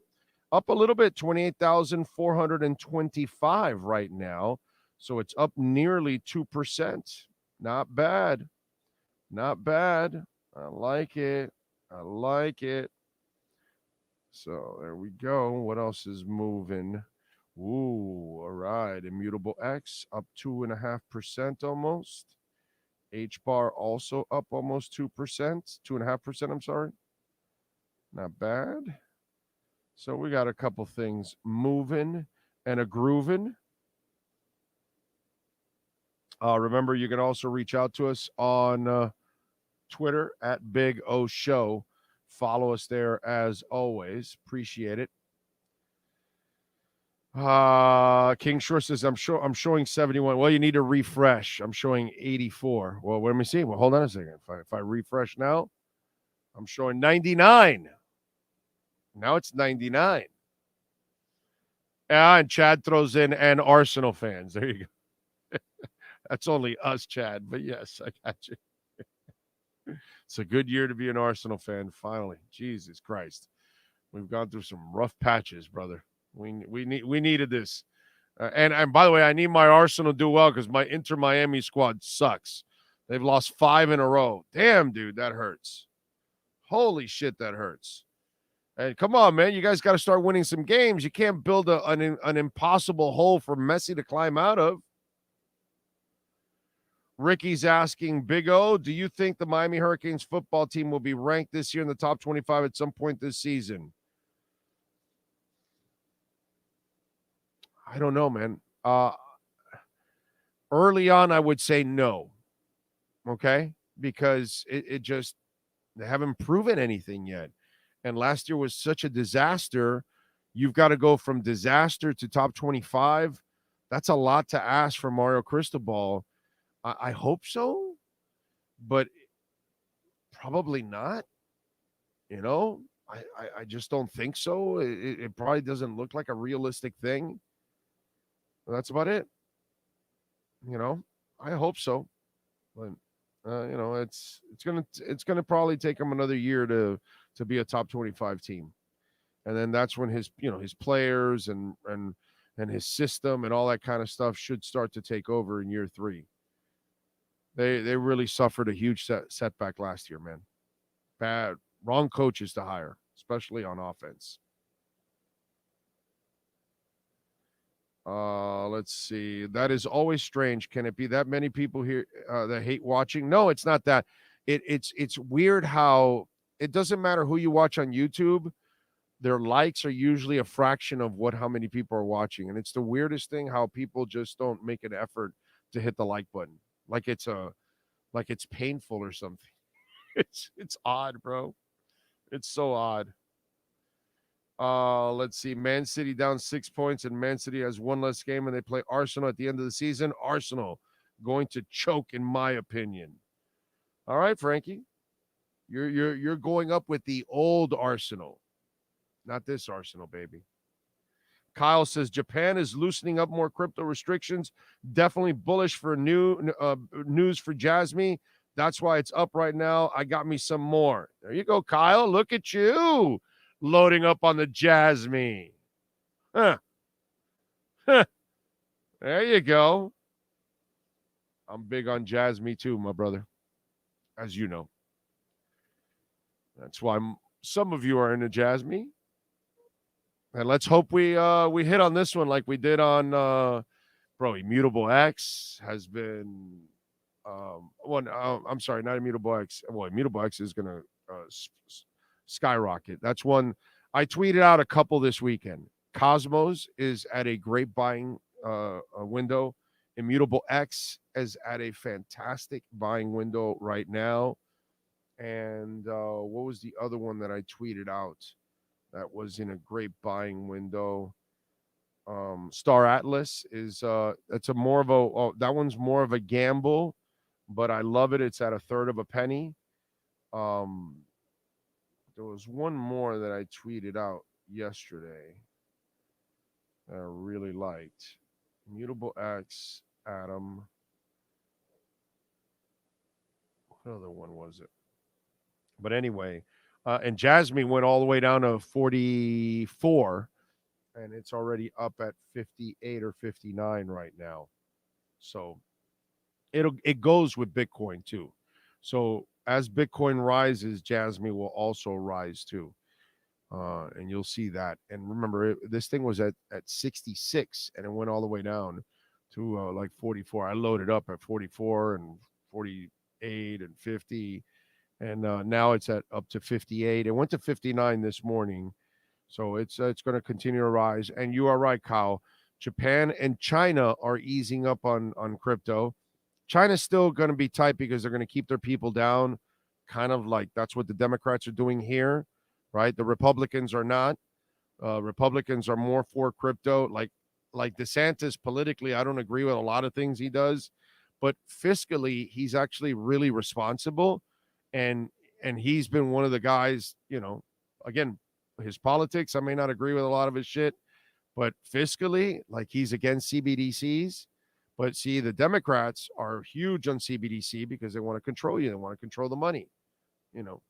It's all you got to see is through the bullshit what one party's trying to do and what the other party's trying to do. And they're both trying to do crap to pull on you. But fiscally, the Democrats are the ones that are hurting you big time with all of that. And they really want to screw Americans with the CBDC. That's going to be really nice. They can control what you can buy and control how much you can buy of something or anything, or they know exactly what you're doing. I mean, of course they don't want Bitcoin. They want to keep controlling and keep printing and keep devaluing and all the crap that they've done in the past. That's what they want to keep doing. So tough go, man. Tough go. Big O, why does Poupart hate Tua so much? I'm starting to feel like it's personal. Tua easily gained 10 to 5 pounds of muscle. Well, you can tell. I mean, I just showed you the pictures. Look, we had fun with the stick figure, but the picture I showed you, or Sean showed you, obviously, because he does all the work here, of the quarterback and the player, and then the one that just came out this weekend of him working out. It's like, brother, just look at that guy there. Just look at that guy there, okay? And look at that guy there. Come on, man. Are you kidding me? Are you freaking kidding me? Come on. So there's no argument here. Really? What are we arguing?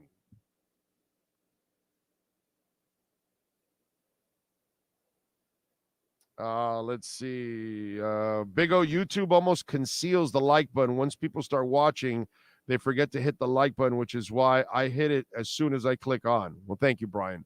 That's very nice of you. Yeah. So if you guys can, the second you log on, do exactly what Brian does. Hit the like button for us right away, please. Please hit the like button for us because that's really, really important. Okay. Oh, who would you give a better chance of making a deep run in the playoffs? Oh, I've already said this, Troy. The Cats. I'm sticking with the Cats. The Cats are playing, bro. They've won 6 in a row. They're beating good teams. Alex Lyon is playing out of his freaking mind right now. No, I don't trust the Heat. Nothing about the Heat so far I trust. I trust Jimmy. I do. I trust Jimmy Butler. I know he's going to play his ass off. That's all he ever does is play his ass off, but he can't carry them by himself. He's only one man. And we love what he's done here, but yeah, it can't be all on him. And until another star comes up, I can't expect you to make a deep run. I know last year was pretty magical, but still, man. No, I don't have a lot of hope, to be quite honest. Willie says, Big O, it's shower time, getting ready for work and still listening to you, brother. Thank you, sir. Appreciate you. Let's see. Oh, if you decide to offer monthly memberships that we pay for, I am in. A stronger, thicker Tua, watch out, league.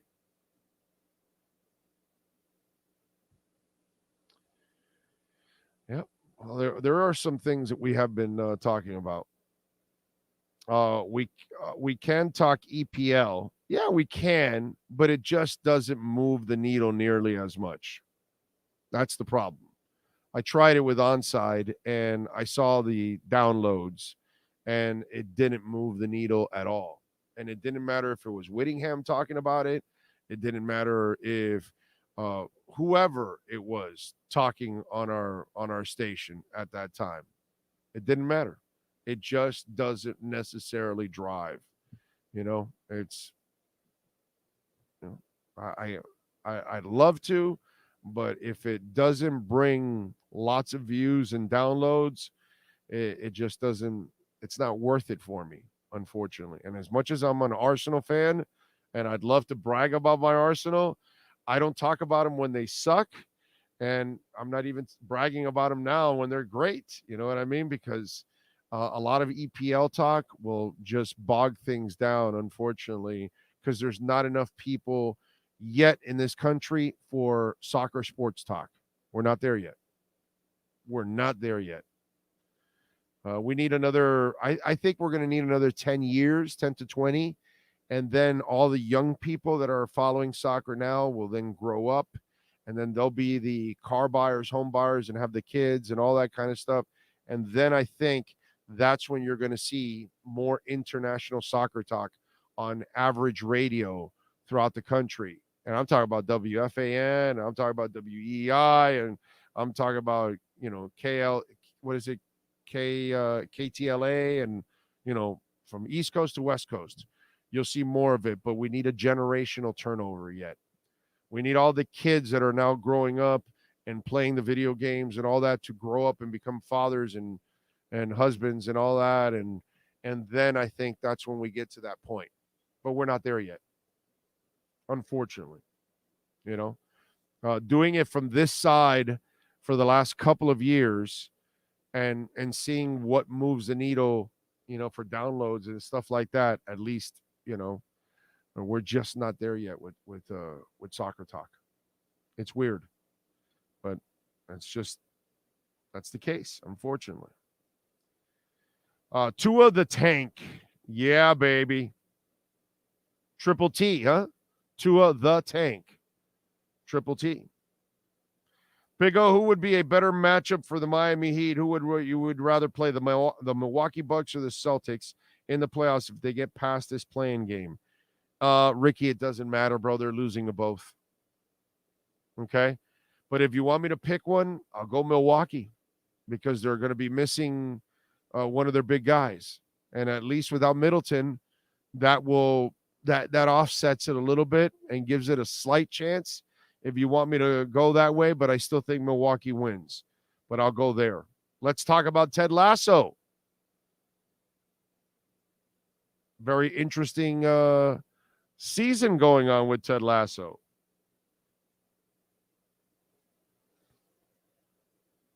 But I can't talk Ted Lasso because I would then be spoiling it for people, and we cannot do that. There's a lot of people that haven't even seen one episode yet of this new season of Ted Lasso.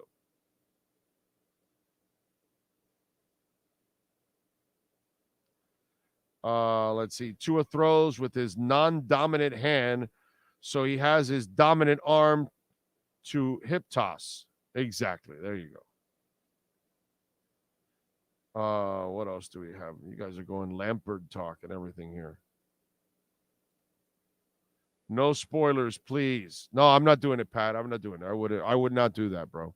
I listen, if this was a couple years old, then I would openly talk about it. And if you haven't watched it after a couple years, that's your freaking problem. I'm not going to be here to walk your ass around and wait for a couple of years. But, the new season of Ted Lasso just started. Everybody has lives nowadays where everybody's not stuck at home. Okay? Everybody has lives. So I know there's a bunch of you that probably haven't even seen one episode yet. Some of you purposely haven't seen an episode. How many of you, because I got two buddies of mine that I know for sure, and they tell me they do this all the time. They don't watch any season when it starts. They wait for it to be right about finished, and then they go binging because they love the being able to go through it as much as they want. By the way, I went through half of Andor finally. See, I haven't even seen Andor myself from Star Wars, and it's really good.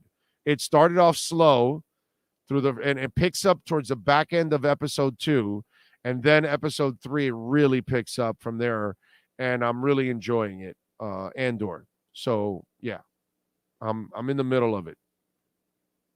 Actually, a little past because it's 12, so I think I'm in episode 8. So yeah, I'm in the last 5 episodes. 8, 9, 10, 11, 12. Yeah, I'm down to the last 5 episodes. So I just passed the halfway mark for Andor, and I'm really enjoying it. And look, I had not watched Andor, and it's been out for a little bit. Pat says Andor is the best Star Wars series, period. Man, I really enjoy Mandalorian. Really enjoy Mandalorian. I'm going to give Mandalorian so far an edge. I haven't finished Andor yet, but I do enjoy Andor. I do like it. And the new one that's coming up with the girl, that one looks really cool, dude. Okay, I enjoyed Obi-Wan Kenobi, the Kenobi one. I enjoyed that one too. I mean, but I'm just a Star Wars geek, bro. That's it, Ashoka. That's it. Thank you, Knight. The Ashoka one looks really, really cool. Can't wait for that one. Trust me, you will change your mind. Okay. All right. Chelsea needs to get Ancelotti when Madrid fires him after this season. Bro, to see Sabine and Hera in live action.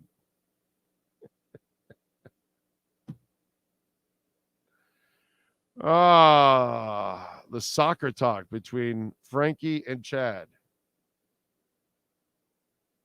So last night, or Saturday, that is, the Panthers defeat the Predators, or the Caps, I'm sorry, 4-2. Kachuk had a goal and 2 assists. Lyon had 22 saves. So they are now in the 7th spot with 91 points. The Islanders have 91 points, and Pittsburgh has 90 points. They've got Toronto tonight, and the Islanders take on the Caps. On Tuesday, Pittsburgh will host Chicago. On Wednesday, Montreal will visit the Islanders. Thursday, Pittsburgh will visit Columbus. And Thursday, Carolina will visit Florida. Okay? And that all should decide the final playoff spots here in the NHL between the 7 and 8 spots between Florida, the Islanders, and Pittsburgh. Let's see what happens, man. Let's hope the boys can get it done. They cannot lose. They basically control their destiny. If they win out, they're in. Okay?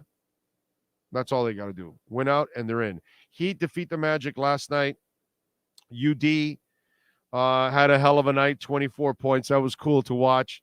3 of 7 from three-point range and everything. How about the Kane kid? I like him, man. I like him. He's got some skills. He's a youngin'. And it was nice to see Yurt play yesterday also in that game in the Kaseya Center. Marlins beat the Mets 7-2. They're 4-6 on the season. Jazz Chisholm got ejected, but went 2 of 4 with 2 RBIs. Cooper hit a 2-run shot. De La Cruz hit a 3-run shot. Braxton Garrett gave up 2 earned runs in 4 2/3. They lost 2 of 3 to the Mets. So tonight they start a set with the Phillies, and Sandy is on the mound. So Alcantara will give them a chance to pick up their 5th win of the season. Matt Strahan, by the way, or Stratton, that is, I'm sorry, will be on the mound for the Phillies. 6:40 first pitch for that one. All right. That's what happened locally. And then Inter Miami was the other depressing news locally. They lost to Dallas 1-0. They're 2-5, bro. They won their first 2 games and now have lost their last 5 games. Holy shit, dude. Damn, brother. It's rough. Rough. True Fin fan, thank you for the love on the super chat. He says 4,500 yards, 40 touchdowns, 12 picks, 17 games for Tua. I love it. I love it. And thank you for the super chat. I'll take that. I'll take that. I'll gladly take that. By the way, Bitcoin has now made a little move, 28,511. It's up over 2%. So starting to make a little move, man. It's starting to move some. Move some.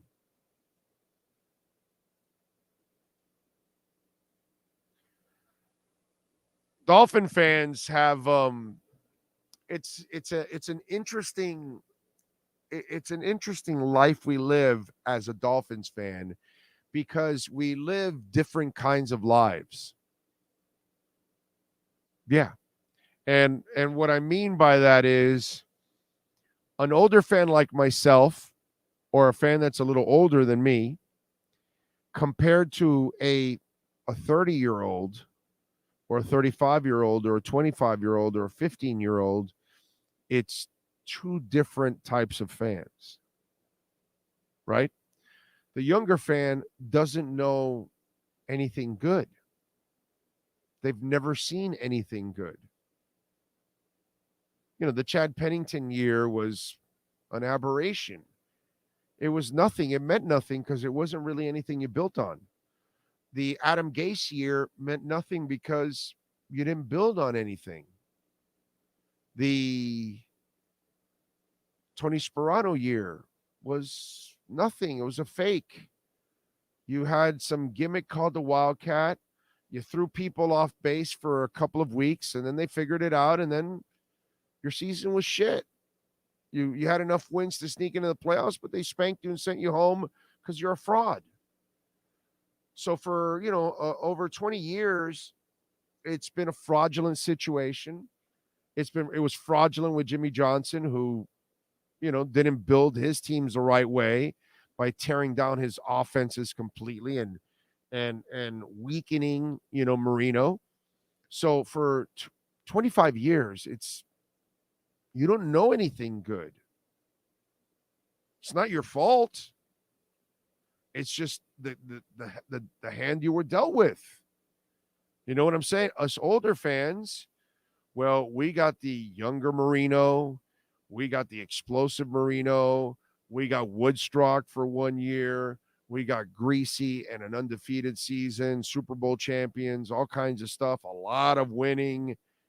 We got to experience a lot.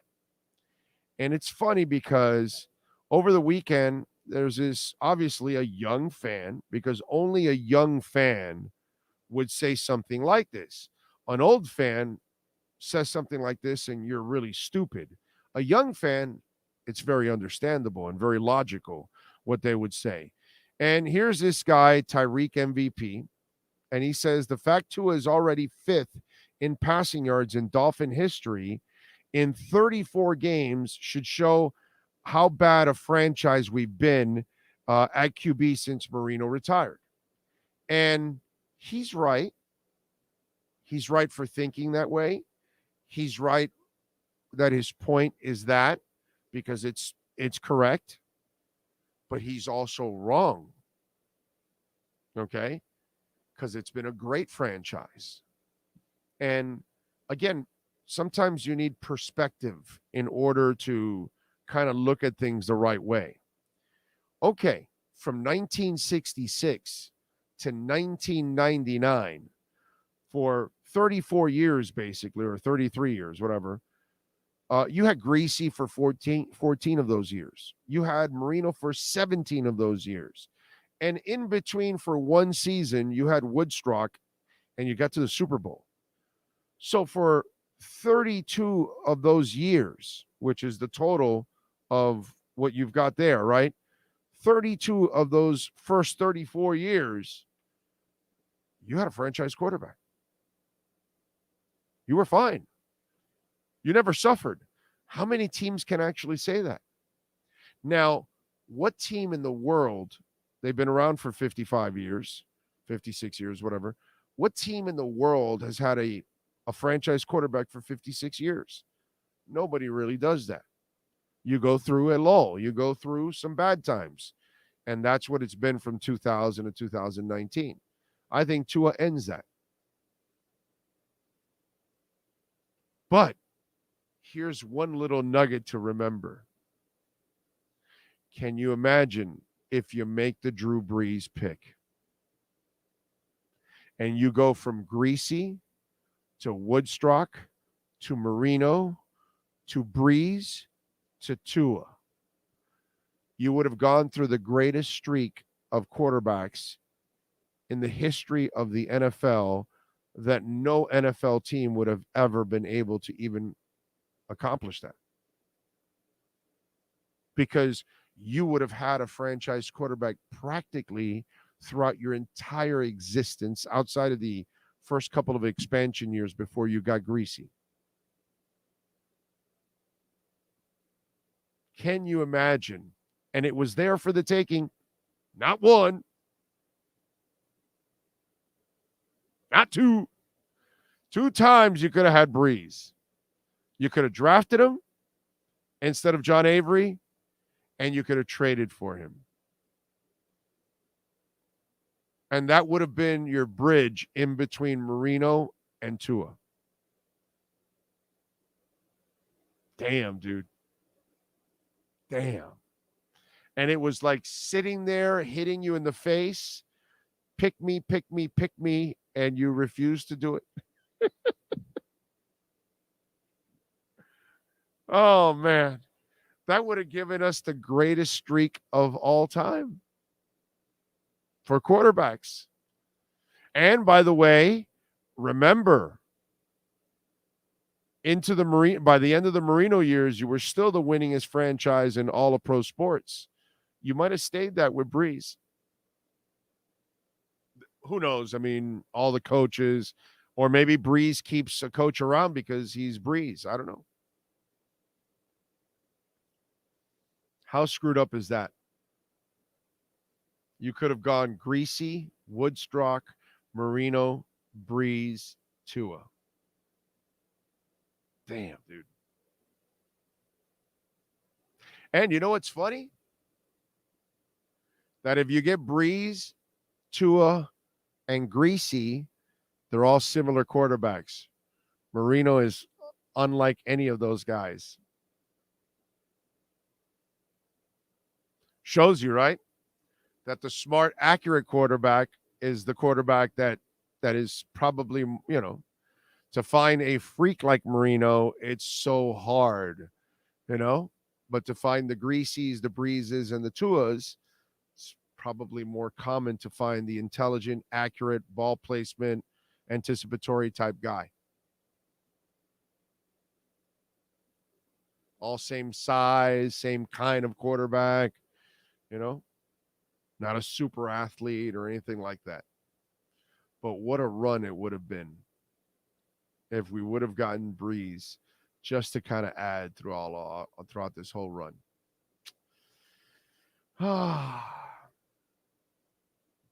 Anyway, I saw that tweet over the weekend. I figured I'd add a little perspective to it, because sometimes that's kind of what is needed is a little perspective to it all. Big O, you mean Woodley? No, sir, I mean Woodstock. If you don't understand what I mean by Woodstock, then you're not really a hardcore Dolphins fan. That's all, I'll leave it at that. Okay? So if you don't know what Woodstock means, I have to question your Dolphins card, my brother. Your Dolphins fandom.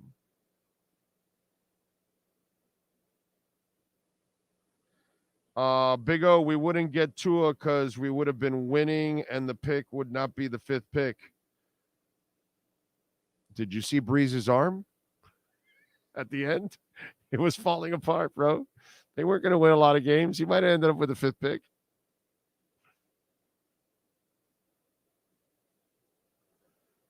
And by the way, Drago, why are you fucking with the dream? Huh? Huh, Drago? Why are you fucking with the dream? What's wrong with you, Drago? Don't F with the dream. Leave my dream alone. Dream buster. Sourpuss. Big O, did you see Tyreek Hill street fight match outdoor on YouTube beating the crap out of somebody? Do you think putting him at risk and injury? No, I didn't see any of that. Is there really a street fight with Tyreek? I don't believe that. I got to see it to believe it, my brother. Pat says, I was livid the day Miami picked Culpepper over Breeze. Let's see. Oh, don't forget the run of Cleo Lemon, Trent Green, and John Beck. Oh, legendary.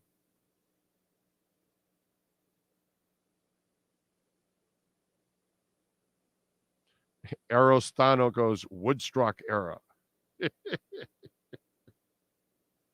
Rosendo, that's right, baby. I have a dream.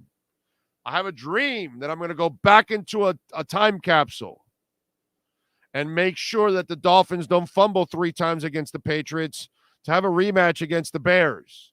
I have a dream that the Sea of Hands does not exist and Ken Stabler does not complete. I have a dream.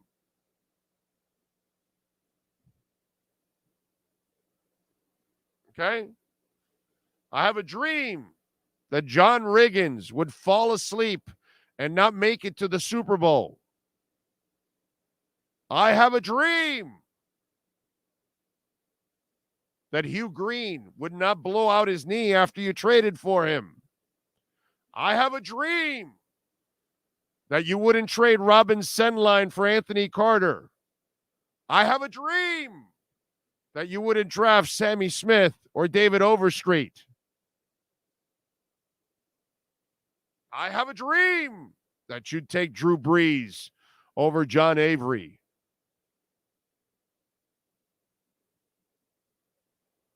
I have a dream that you don't bring Dave Wanstead after Jimmy Johnson. It's a lot of dreams. But don't F with my dreams. That's all I got.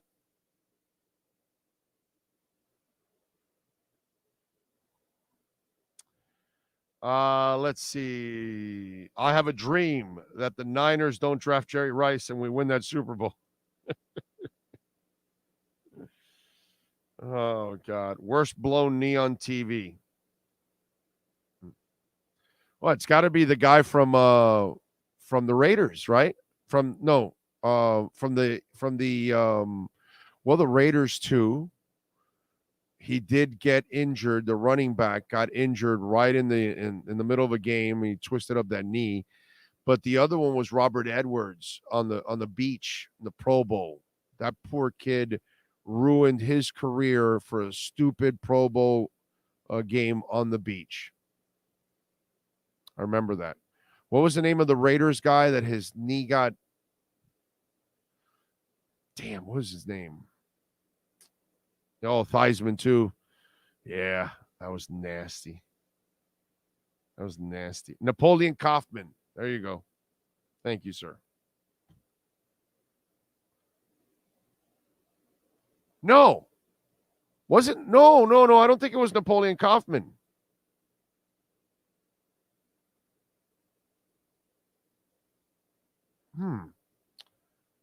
Why do I think it was somebody else? Maybe you're right. I'm trying to think of the name. Maybe you're right. Maybe it was Napoleon Kaufman. It's nasty. Oof. I remember that. That was not good. By the way, Andy Behrens will join us here at the top of the hour. Do want to remind you, of course, the great people at Wilton Rheaume. You need a law office that's going to be by your side. They're in Hollywood, 954-966-4646. Folks, they do it all, man. Bankruptcy, condo damage, criminal defense, business owner claims, commercial litigation, personal injury, you name it. 954-966-4646. They've got an office in the Keys, too. You can call them anywhere in Florida, man. Call them for a free consultation. They'll take your phone call. You don't even have to go to the office. 954-966-4646. I saw it firsthand. They helped us. Okay. Progressive Insurance was trying to screw us. These people got Progressive and body slammed their ass and trashed them and got us 5 times what Progressive was offering us and trying to rip us off. Okay. So call Wilton Rheaume, call Jeff, tell him that Big O sent you. Save that number on that cell phone. Even if you don't need a lawyer right now, but you may need one down the line, something may happen, condo damage, homeowner property damage. Folks, don't call those insurance companies and don't call their adjusters. Call Wilton Rheaume first. They have their own adjusters, and they will handle it and call the insurance company. And trust me, those insurance companies will get your attention big time. You will have all of their attention when a lawyer calls them. And when Wilton Rheaume calls them, they know they're in for one hell of a fight. 954-966-4646 and tell Jeff that Big O sent you. Welt and Rheaume. All right. Hour number 3 is next. Andy Behrens kicks it off. If you're a Miami sports fan, then there's only one store to go to, and that's Canes Ware at Miami Fanware in Davie. They're your one-stop shop for all your Inter Miami CS, Canes, Dolphins, Panthers, and Marlins merchandise. They have hats, t-shirts, game day jerseys, and so much more. Located at 2511 South University Drive in Davie, and open 24/7 online at caneswear.com or intermiamiwear.com. Call them at 954-835-5597. Canes Ware, the spot where Inter Miami and all Miami sports fans shop. Wilton Rheaume has more than 62 years of litigation experience handling insurance disputes. They're committed to resolving even the toughest insurance claims quickly. Call them for a free consultation. 954-966-4646. At Wilton Rheaume, they don't get paid unless you win. Property damage claims to your home, business, or condo as a result of a hurricane. Wilton Rheaume can help. Water, mold, fire, smoke damage, Wilton Rheaume can help. Call 954-966-4646. Welcome to Red Light Therapy, a revolutionary technology perfected by NASA to aid in muscle strengthening and recovery. Red and infrared light has the capacity to penetrate deep into the cell's mitochondria, potentially leading to increased energy, faster recovery, and the optimal performance your body demands. Train, fight, recover. The viewpoint, statements, or beliefs expressed on the following program by the host, guests, or callers are not necessarily the opinions of FantasyXS.com, Media Group Inc. ownership, management, sponsors, or website. While the NFL plans for the 2023 season, the Big O Radio Show keeps you informed by tracking everything from free agency, trades, draft, and all the news you can handle. It's the SportsGrill.com Dolphins and NFL Draft Report with Yahoo Sports' Andy Behrens.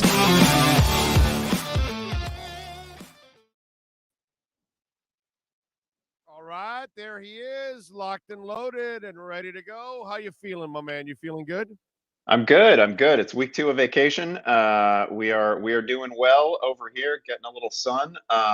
Fielding a handful of questions about Odell Beckham. That's a weird one. So where do you want to start, Big O? I'm going to start with this. He was considered geeky. He was considered different. Not the ogre type head coach, more like a different kind of coach, witty, dry humor. And here's Mike McDaniel in the UFC fight this weekend here in Miami, and he's running into Aaron Donald, and he's joking around, hugging with Aaron Donald, making him laugh. And so do we come full circle and say, you know, we're so used to the ogre and the kind of coaches that we all grew up with that just scream at you from the second you get out of bed to the second you leave the facility. They're just drill sergeants and all that shit. And here comes Mike McDaniel, a different kind of coach, a coach that some people said, he's kind of geeky. He's, different. Is he now one of the coolest coaches in the NFL when you're seeing this scene with a player that didn't play for him, In fact, played for a rival for his team in the NFC. And he's in Miami. And look at that relationship with Aaron Donald. How do you view Mike McDaniel a year later after he bursted onto the scene? Oh yeah, we've spoken about this a handful of times. I think, but largely, we can largely credit McDaniel himself for making Miami kind of a destination, right? Like Miami's always been a destination for a variety of reasons, whether it's weather, taxes, history, all that. Retire, bro. Players this would is retire just like old farts, bro. Come on, let's yeah. ourselves. They But this is tax. They knew they weren't winning. You know, and Ndamukong Suh, once when he signed here, they asked him, so why did you sign here? He goes, because they're a progressive team. He couldn't say we win because they don't win jack shit. So it wasn't like he was going to say, oh, well, this is a great franchise. They're winning. They've got Don Shula and, Bob Greasy and Dan Marino. No, bro, they're decades removed from that. So he's like, well, they're a progressive team. That was the only thing he could describe about Miami. Yeah, progressively, they're giving you $20 million a year. Yeah, that's awesome. First of all, I think players appreciate the sense of humor that McDaniel brings to the job. Like who really wants to go to work every day? I mean, like you would tolerate Bill Belichick because they win and they've won relentlessly for a long time. But I don't want to deal with that every day for like a 7-win team, an 8-win team. We're also talking about, and I'm certainly not somebody. I'm old enough to have been coached hard when I was in, and by coached hard, I don't even necessarily mean coached well at all times, right? Like when I was in high school, I got yelled at. Like we all got yelled at. It's just how that worked. Freshman year basketball, I heard some of the most remarkable strings of expletives, things that I'd never heard before, right? Like that's just how it went down sometimes. It's the norm. But that is not this generation of athletes, and a number of coaches have obviously had a great deal of success not being that guy. You don't have to be that guy. McDaniel clearly isn't that guy, and yet he's a hard worker. We were talking about a couple of weeks ago about him pulling the all-nighters on the Tua tape sessions, but he doesn't that's not like a badge of honor for him. I mean, that was just a side note in a greater conversation about the things you have to do to lift up a player who needs to be lifted up, right? Like, and he's really good at that stuff. And he's not somebody who motivates through, the fiery, break the chalkboard, bang the table. He may not necessarily be that guy. I'm not saying he can't do it, but he's not necessarily that guy. But he clearly motivates through concern for players, and everybody, I think, around the league understands that he has a legitimate commitment to his guys and his players, and he's just good at the building you up stuff. And I think more and more players are interested in that. Plus, these are professional athletes, and like the Hoosiers shit isn't going to work. The Bob Knight shit isn't going to work with guys who are making like $18 million, $20 million. They don't have to tolerate it. Nobody signs up for that stuff. There's study after study that'll tell you that it's not particularly effective relative to any other approach to coaching. So I really appreciate him. In anything anymore. It just doesn't help in anything anymore. Not the way they're wired nowadays. They're not wired even as a parent. If you're an abusive parent, there's a good chance you'll probably lose your kid. Yeah. We grew up with parents that could be complete hard asses, and then we hug and kiss 5 minutes later. You know what I mean? That's just kind of the way it is, but it would just roll off our backs. It would be something that we were kind of used to because it was your teacher berating you. It was your coach berating you. Then it was your parent berating you. And it was kind of like, that's just the way it was back in the day. That was just, everything was, bro, I was paddled in school. They don't do that anymore, man. In junior high, I had somebody would end up in jail. Yeah. I had an assistant principal in junior high that had a paddle in his office hanging from the wall that had holes drilled into it for aerodynamics. Yeah. Okay. And then it said Toyota on it. He would tell you to put your hands on the table, look to the wall and then he'd say, you want it? You asked for it? You got it. whack, Toyota. Okay? That's how he would, that's every time he'd whack you, he'd say that same line from the commercial. Because you youngins don't know what I'm talking about, but that's how a Toyota commercial used to end. You want it, you ask for it, you got it, Toyota, and whack, whack. Imagine an assistant principal doing that nowadays. Oh, they wouldn't last a day. Yeah, I would imagine that young O, back when you were little O, never found trouble. So that was never you. Never. You were never in that predicament. Never. Never. I never experienced Toyota. Of course not. I mean, I experienced the Toyota before I actually sat in the Toyota. That's the I would, by the way, I would love to know what's going on in the conversation between McDaniel and Dom, because we've talked about it. I think he's the funniest guy in the NFL. And some of my favorite moments in the entire NFL last season were when McDaniel was delivering, again, one of those like Mitch Hedberg, super dry, but like absolutely hilarious jokes in front of a room full of reporters and nobody would laugh.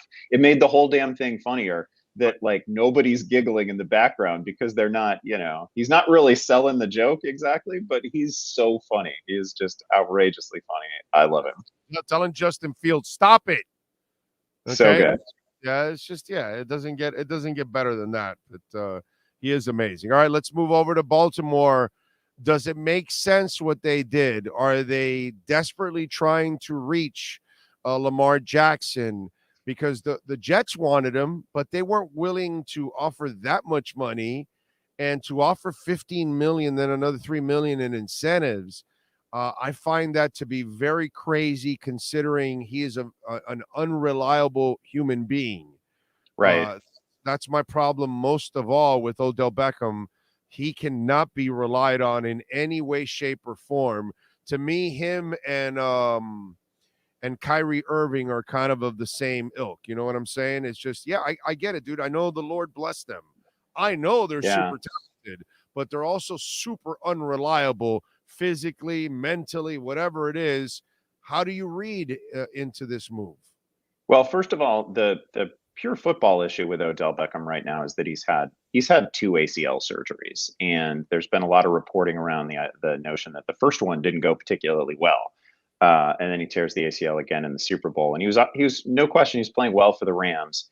We're not talking about peak of his powers, Odell, before the second injury, but 2 ACLs is a lot. And the track record of athletes across sports coming back from like a second ACL, that's a short list of guys, by the way. But that was like the end of Michael Redd's career in the NBA. There's just not a lot of guys that bounce back from a second ACL injury. So this is fair amount of money over one season for a guy coming off. Again, it's not the fact of an ACL injury. It's the fact that it happened twice. I think it's a very low probability outcome for him to be a legitimately great player again in the NFL. So like in that respect, I don't put him in Kyrie's category necessarily, because I know that at least when Kyrie Irving is out there on the floor, he's one of the greatest ball handlers that the league has ever seen. And like, he's that right now. I don't know what Odell Beckham is right now, but I'm not willing to assume that he's going to be a wide receiver one. He does step into a situation where there's a ton of targets available. Mark Andrews, obviously the number one receiver there. We don't yet know the status of Rashad Bateman, but Odell Beckham is going to command, there's not that many places he could land where you could entirely build the case that he's going to see 100 targets. Now he would have to stay healthy, which is not a safe bet, but at least it's a place where a lot of targets were available. They were not available with the Jets. And I know that Aaron Rodgers has had get 100. He's not going to get 100 targets with the Ravens either, because they run a lot. And right. And let me tell you something. Here's one thing that I'm very interested in. I don't think you can just be a receiver in this offense with that specific quarterback and just run 9 routes all day. You're going to have to run a lot of underneath stuff. Listen, I have no reason. I have no reason to think that Odell can get himself open downfield anymore. Like why, like, again, we have to set aside this idea that he's going to be the version of Odell Beckham that you saw even with the Rams. two ACLs is usually a career ender, often a career ender. That's usually lights out. So if he comes back and he's effective as an underneath receiver, if he can be Bob Woods, that's a great comeback from a second ACL. But I don't view him, and I bet the problem with that. I don't think he does well in traffic. I don't think he's a guy that wants to take on hits. So if you're going to be running slants into the middle of the field and guys are going to be taking shots at you and you're coming back from an knee injury, I just don't see that as a good combo for him. Whereas in a perfect world for him, you'd like to kind of keep him out on the edge and just have him run deep routes a lot or comebacks or things like that. But getting complicated in the middle of the field, I think that's not – we'll see if he wants to do it. We'll see if he can last doing it.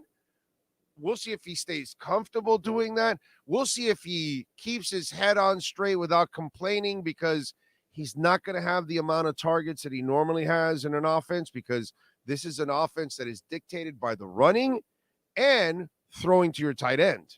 Mark Andrews is going to get the top targets, not the receivers in this offense.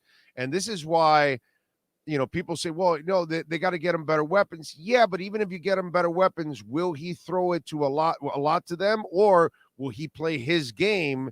And his game doesn't really require to throw to the outsides that much. Yeah, well, if he's just there to get deep, number one, again, I don't know that he can do it anymore. And number two, he's not going to do it better than Hollywood Brown did. His hands are obviously better, but his actual ability to separate, again, coming off a second major knee injury, it just seems really unlikely to me. This is a little bit of an indictment of this year's free agent class at receiver, obviously, right? There was just nobody there. It's guys you had to trade for. This was, the Bears tried to get out in front of it by making the questionable deal for Chase Claypool last year and the unquestionably great deal for DJ Moore near the start of free agency. There's just not guys. There's not difference makers that you could sign in this free agent class at receiver. So, man, 15 million, 18 million at Odell. Hopefully this is a player that Lamar wanted. Hopefully this is a little bit of a Valentine to Lamar Jackson. It's enough money that I can imagine it putting the Ravens in a situation where matching an offer to Lamar became difficult. I'm just not sure. He's in my mind certainly not a difference maker, and I think you'll find that you'll talk to Scott Pianowski later in the week. He and I both, and nobody more so than him. I just don't like to bet on players returning from significant injuries, especially when the odds against them in a situation like this are so great. And Scott will be the first to tell you that as a fantasy manager, you don't need to run to trouble. You don't need to go out there and find injured or damaged players, because trouble is going to find you. That's the NFL, right? So I'm not particularly bullish on it. I don't think it's a needle mover for the Ravens. It is a splashy signing. I feel like the Jets probably dodged a bullet. And I don't there's going to be all kinds of people writing about how, he's a wide receiver 2 for fantasy. He's a wide receiver 3 for fantasy. I don't, he's barely a top 50 guy for me. If that right now, I don't think I'd go out of my way to draft him. Certainly. I would never draft him on the fantasy side where I needed him. If I can get him to a point where it's a luxury on my bench, then yes. But if I'm drafting him and I'm depending on him, I think that's a terrible move on your part as a fantasy football player, because you can't rely on the unreliable. And so why would you do something like that? That would make no sense to me. Now, if you're in the 12th round or something and you've already got your receivers and he's going to be your 4th or 5th wide receiver or something like that, then okay, take the chance, because if he happens to put together a magical season, boom, you got yourself one hell of a draft pick. But if he doesn't and you picked him earlier, then you just put yourself in a terrible, terrible position. No, you said it very well. You can't draft your way into a spot where you need him to be good. You have to, you have to take him at a price where, if you cut him, you cut him. Right. Luxury. That's what it is. It's got to be a luxury for you to have him, not a necessity. Are you believing on the Mac Jones thing that they're trying to shop him? I have a hard time believing that, because I don't believe you're going to live on Bailey Zappi. And and that would kind of, I think you and I have already talked about this. I don't think they're going to just keep him around, Belichick, that is, just to break the record for Shula. He's 30 regular season wins away. At this pace, it'll take him 4 to 5 years with no That's 5 quarterback. years, yeah. The way they look right now, that's 5 years away. I don't believe this guy's going to keep Belichick around that long. I think Belichick has 2 years to prove he can get it back on track, or I think they start to move on from Belichick. So I think Mac Jones is his best option unless he was able to go get, Aaron Rodgers or something like that. Are you believing they're trying to trade Mac Jones? And two, who the hell would want Mac Jones? Yeah, I do think Mac Jones is somebody who's probably always tradable. He's still a rookie contract quarterback that has a little bit of value. I just, we haven't seen anything from Mac Jones. That's the key. What you just said. Yeah, a little bit of value, which means the return is not going to be anything that's you're better off trying to find out. Right. You're not going to get a first round price tag on Mac Jones, certainly, and that's what you obviously paid. The other thing is he's he's been fine. 2 years ago was fine. He's done nothing to put himself in the conversation with Burrow, with Tua, with Herbert, with all the other young ascending quarterbacks that we could really legitimately feel great about, with Fields, with the best people from his own draft class, with Lawrence. He's not there. He's just simply not there. And he hasn't shown a singular trait. Like, whatever you think of Justin Fields as a passer, he can do some stuff that like only one or two other guys in the league can do. Trevor Lawrence looked like that dude last year, looked like the guy who should have been the consensus number one pick. And I don't need to retell the story of Tua and Burrow and Herbert. Like, there's a class of young ascending quarterbacks out there, and Mac Jones isn't really in it yet. He's a guy who maybe at the high end he's Derek Carr, and maybe at the low end he's not a starter in the NFL. I'm not sure, but you have invested a couple years in him. So generally speaking, if you don't have a plan, you better stick with what you've actually invested time in, and you've got to go the continuity route.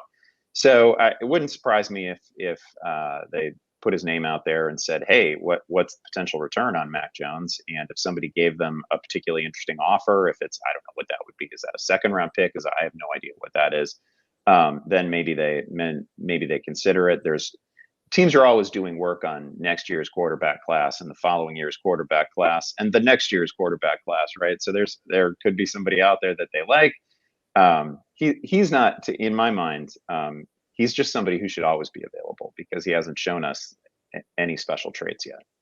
Yeah, I don't think the Patriots win more than 6 games this year. Seriously. I just don't see it. I'm sorry. I don't see it. I don't even think their defense is as good as it has been the last year or two. And your offense certainly isn't anything. Now, it should be slightly better because Bill O'Brien is way more competent than Matt, bird nest in the face Patricia. But, still, I just don't – their weapons don't scare you. They don't intimidate you. And so it's just one of those things. I do like their running back. I do like the young running back that they got. Ramondre is fun. They've drafted some other interesting depth chart running backs. You keep hearing like DeAndre Hopkins to the – why on earth would DeAndre Hopkins want to – I mean, what a terrible destination for him. That's super unexciting. I hope he doesn't go there. He would have to come at a huge price tag. I don't know how much they can do. I don't see them spending the capital and then the money on that's not their MO. No. That's not their MO, dude. You know what I mean? Dallas is the one that does shit like that. Actually, not that they have to. I'm not saying they have to, but they're the ones that do the crazy shit like that with receivers. I just So this is definitely a team paying the price for never, ever drafting the receiver position well, right? Like, it's been forever. Yeah, dude. Yeah, it's a horrendous list. It's like a list, that list of like, Patriots draft picks at receiver is looking an awful lot like the list of Brown starting quarterbacks that everybody used to publish, right? Like, it's just a rogues gallery. It's not great. They haven't done it well. It's been a serious black mark on whatever. Bill Belichick is an all-time Inner Circle Hall of Fame coach, but this is a black mark on his resume. Up until Tua, we don't have anything to brag about here in Miami after. That's fair. Shit, for 20 years, it was just roadkill, pretty much. overall. All right, what do you got going on Yahoo so folks can check you out, my friend? Yeah, baseball content is still rolling. The Yahoo Fantasy Football Forecast Pod is still rolling. So we're firing, and we're like 2 weeks out from the NFL draft. So we're gonna have a lot of content around that as well. Looking forward to it. Follow him on Twitter at Andy Behrens and catch his work there at Yahoo. Andy, as always, thank you, my friend. Appreciate you immensely. Thanks, brother. Appreciate it. You got it. There you go. I was at Sports Grill yesterday in Doral because only a couple locations were open yesterday. I believe the one on the by the golf course, and then the Doral location, which I'm lucky, right by my house. So I went, got myself a little chicken parm sandwich. And folks, you can take advantage right now. Remember, you can take the sauces home with you. And listen, they're known for their food, they're known for their service, they're known for their atmosphere. TVs everywhere. The new Doral location is awesome. Their 8th location. And now you can take home their hot sauces, baby. The buffalo sauce, the Miami Heat, the blackberry, the barbecue, the Dale. You can take them home. Today is Monday, the $7 single smash burger. Tuesdays, the $2 tacos. You can choose from chicken, beef, or fish. And on Wednesdays, the kids eat free with the purchase of an adult entree. Go to sportsgrill.com. Check out the games, check out the food, enjoy the friends, the family. It's all at sportsgrill.com. This has been the SportsGrill.com Dolphins and NFL Draft Report with Yahoo Sports' Andy Behrens. Cheer on your favorite South Florida sports team at SportsGrill.com. With 8 great locations, go to SportsGrill.com and find a slice of sports heaven.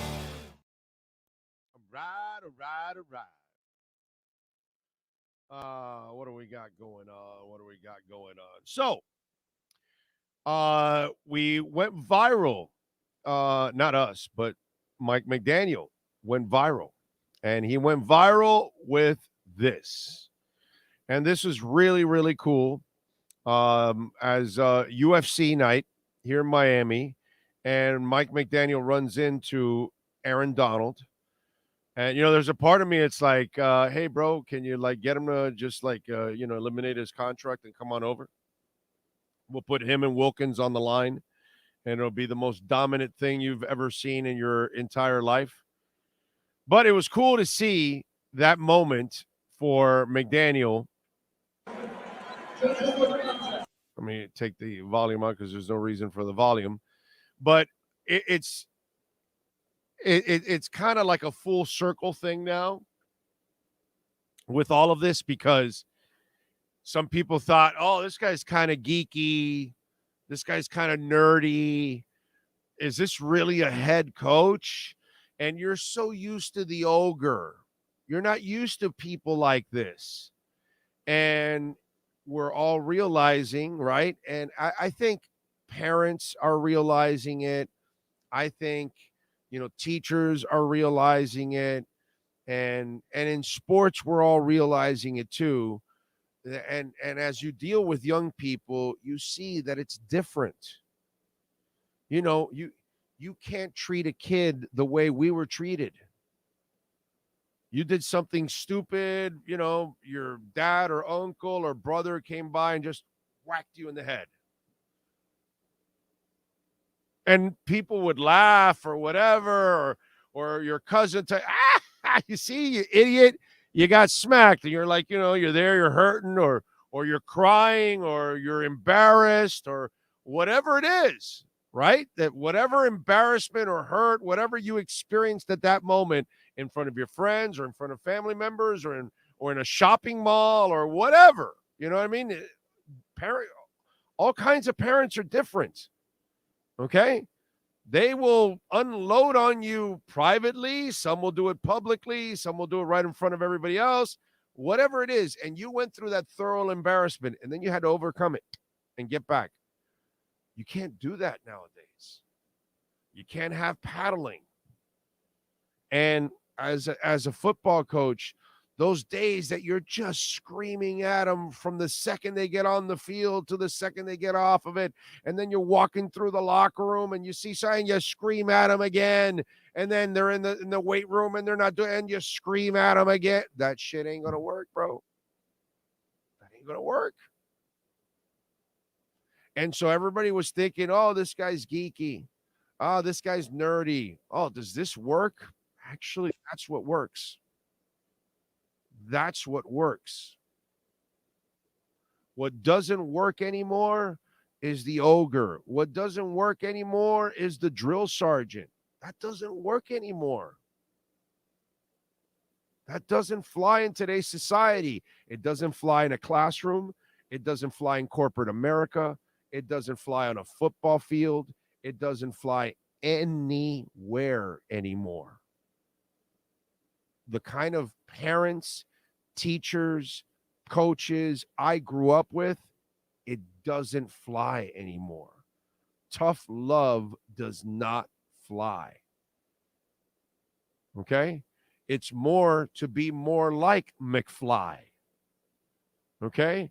You've got to be more like McFly. If you're more like McFly, you're going to be connecting with all the guys, you know? And that's what this guy does. So he comes in with the impression of too geeky, too nerdy.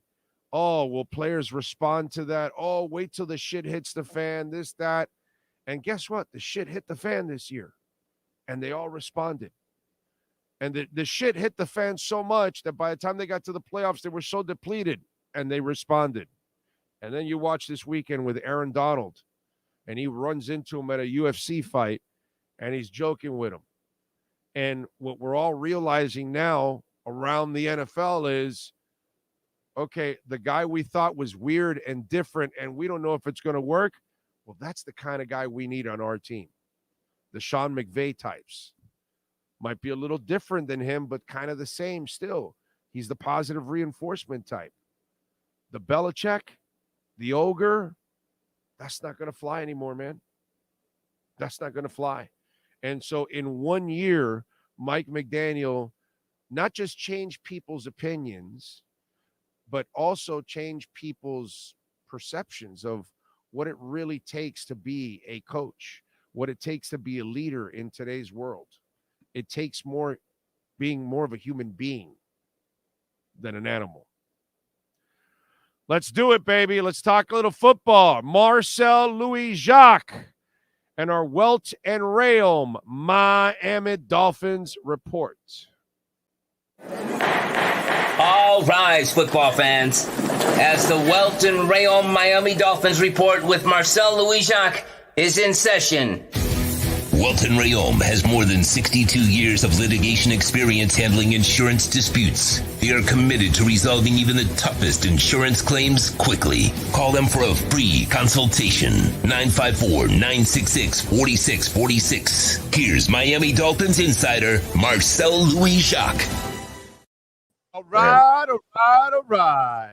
I love the intro, man. I love the intro. Now in session. It's official, man. That's official. I might come in here in some robes one day. Well, yeah, that's the least you can do. Come on, bro. and of course, if something ever happens, you got to call Wilton Rheaume, baby. They will take care of you. That's for damn. Hey, if I ever leave my house and get in trouble, that's exactly who I'm going to call. That's it. It would mean I have to leave the house, though. I don't really do that, man. Right. Yeah, no, we know that you are a homebody. There's no doubt about that. No doubt. Yeah, man. How else you think I got to season 6 of The Sopranos in like a month, man? That's By the way, is it what I told you that it started to take a little bit of a dive in season 5? Like a little like as good. Let's just put it that way. Yeah, like I feel like I'm glad that they're cutting it. I'm glad that this is the last season, although this one's like what 20, 21 episodes, right? Yeah. Like I'm glad that they're cutting it because there's just only so many storylines. We can tell ultimately it's all the same thing, right? Like it's done really well. Don't let me disparage The Sopranos here. It's done really well, but ultimately it's one side wants power, the other side has power. They clash, then Tony wins. One side wants power, they clash, Tony wins. It's like the same. It's the same general story, just different. Okay, it's New Yorkers this time. Okay, it's Junior. It's Corrado this time, and it's you know what I mean. But I've enjoyed it so far. Like I'm appreciating the story. I love the shift. And sorry if I'm spoiling this. So somebody in the comments, if you are yet to watch The Sopranos and don't want me to spoil it, Please speak now or forever, forever hold your peace. I love the transition of Tony becoming a little better husband to Carmela, because like for a hot second they were portraying Carmela. Carmela looked like she was in the same light as like Skylar White, where like people hated Skylar because like they were going through marital issues and she wasn't the main character. She wasn't the main character, so she was seen as an antagonist. When in reality, she's a normal person. I think Carmela is a little less innocent than that, but like I don't think she is worth any sort of hate. She was just like, "Yo, stop cheating on me and lying." Yeah. Well, the person I couldn't stand was Tony's sister. She was a pain in the ass. I couldn't stand the sis. I can't stand the mother. Couldn't stand the mother. Sister was a waste. Anthony Jr. is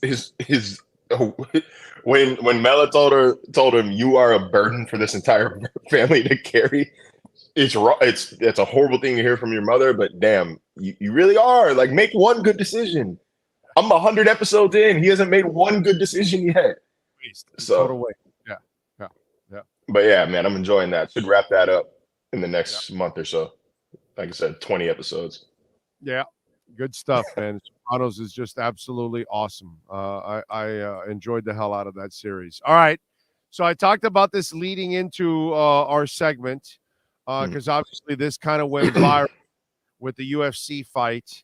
And 1 year in, the guy that was looked at as kind of geeky, kind of nerdy, and you were just actually touching a little bit on that when a parent tells you that you're a waste and all that.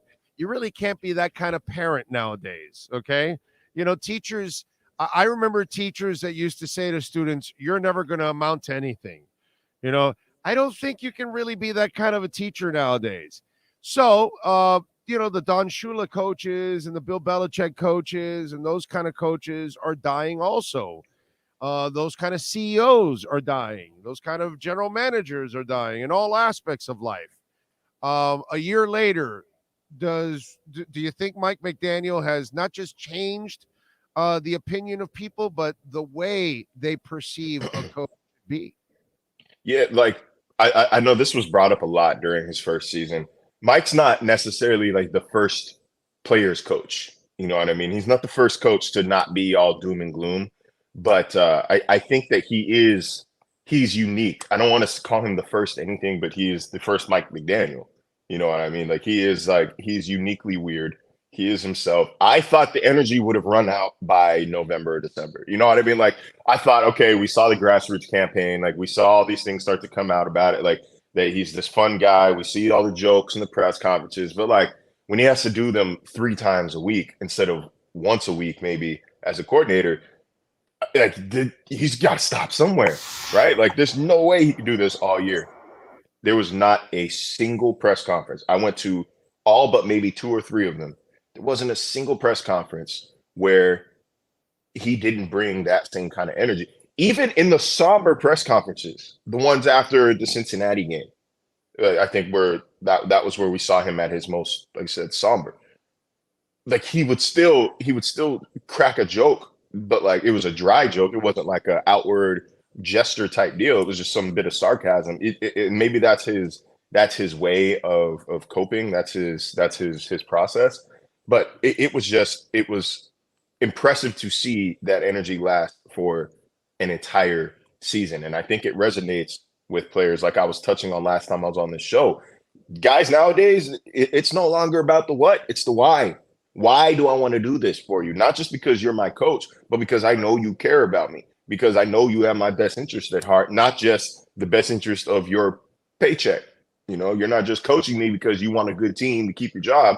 You're coaching me because you believe in me as a player. You want me to be the best I can be. That's why he gets so much out of his guys, and that's why he's able to flip the switch when need be. That's why he didn't lose the locker room after a 5-game losing streak after you theoretically went all in to win that season. So it's I think again it's been a masterclass in how to manage a team. Obviously, I want to keep seeing the longevity of it from an objective standpoint. I want to see the longevity of it. There's a lot of egos, a lot of dollar signs in this locker room right now. I think a 9-8 season again, is going to rub some people the wrong way. Oh yeah, no, he's got to do So, better. Yeah. like, I'm interested in seeing the transition and seeing the improvement. But last year was, I think, an excellent start just from a locker room standpoint. All he's got to do is stay healthier. That's all. And they'll win more than 9 games. To me, that season was about a lot of injuries that affected that team because, without Tua, you're a completely different team. And so if you keep Tua, erect for 17 games, this team's going to win a lot more than 9. I'm a true believer of that. To me, the biggest downfall of this season was all the freaking injuries.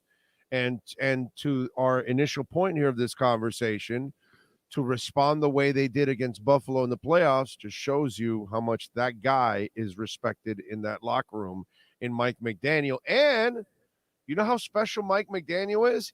He gets your ass out of the house to go cover him. So there you go. How about that?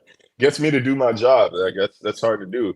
There's some times, during the losing streak with Flores, where I was like, all right, man, let me grab my mask. Let me go all the way out to Miami Gardens. Let me make sure I got my gum because I'm going to be smelling my breath for the next 4 hours. Just to have this man coach speak to us. No, you learn something every time you go speak with Mike, and I can appreciate that. I can appreciate that from a media perspective. Yeah. I'm definitely. I mean, you guys get to cover a human being now. I'll tell you this too, because it's cool not to cover a machine and cover a human being that hurts, that feels, that appreciates. All these kind of emotions actually come out of him in press conferences, and it's to cover that guy. And I've covered him before, not just Flores, other ones that are just these machines. And it's not even like a shot at Flores' personality, like him as a person. It's that we never knew that person. Like we never got to know that person because you never let us in. I'm not saying I'm intimate friends with Mike McDaniel, but like I saw him like 4 or 5 times in Indianapolis. We had just regular conversations, goofy conversations, like no nerves, like it was just it was easy. And I can appreciate that. Like we're not the enemy, man. Like I don't wake up every morning and think like, how can I burn the Miami Dolphins? Like I'm not like pinky in the freaking brain over here. Like what's our plan today? Take down the Dolphins organization. Like that's not how it goes, man. But like the harder you make my job, like the less the less that we're gonna take into account how you feel.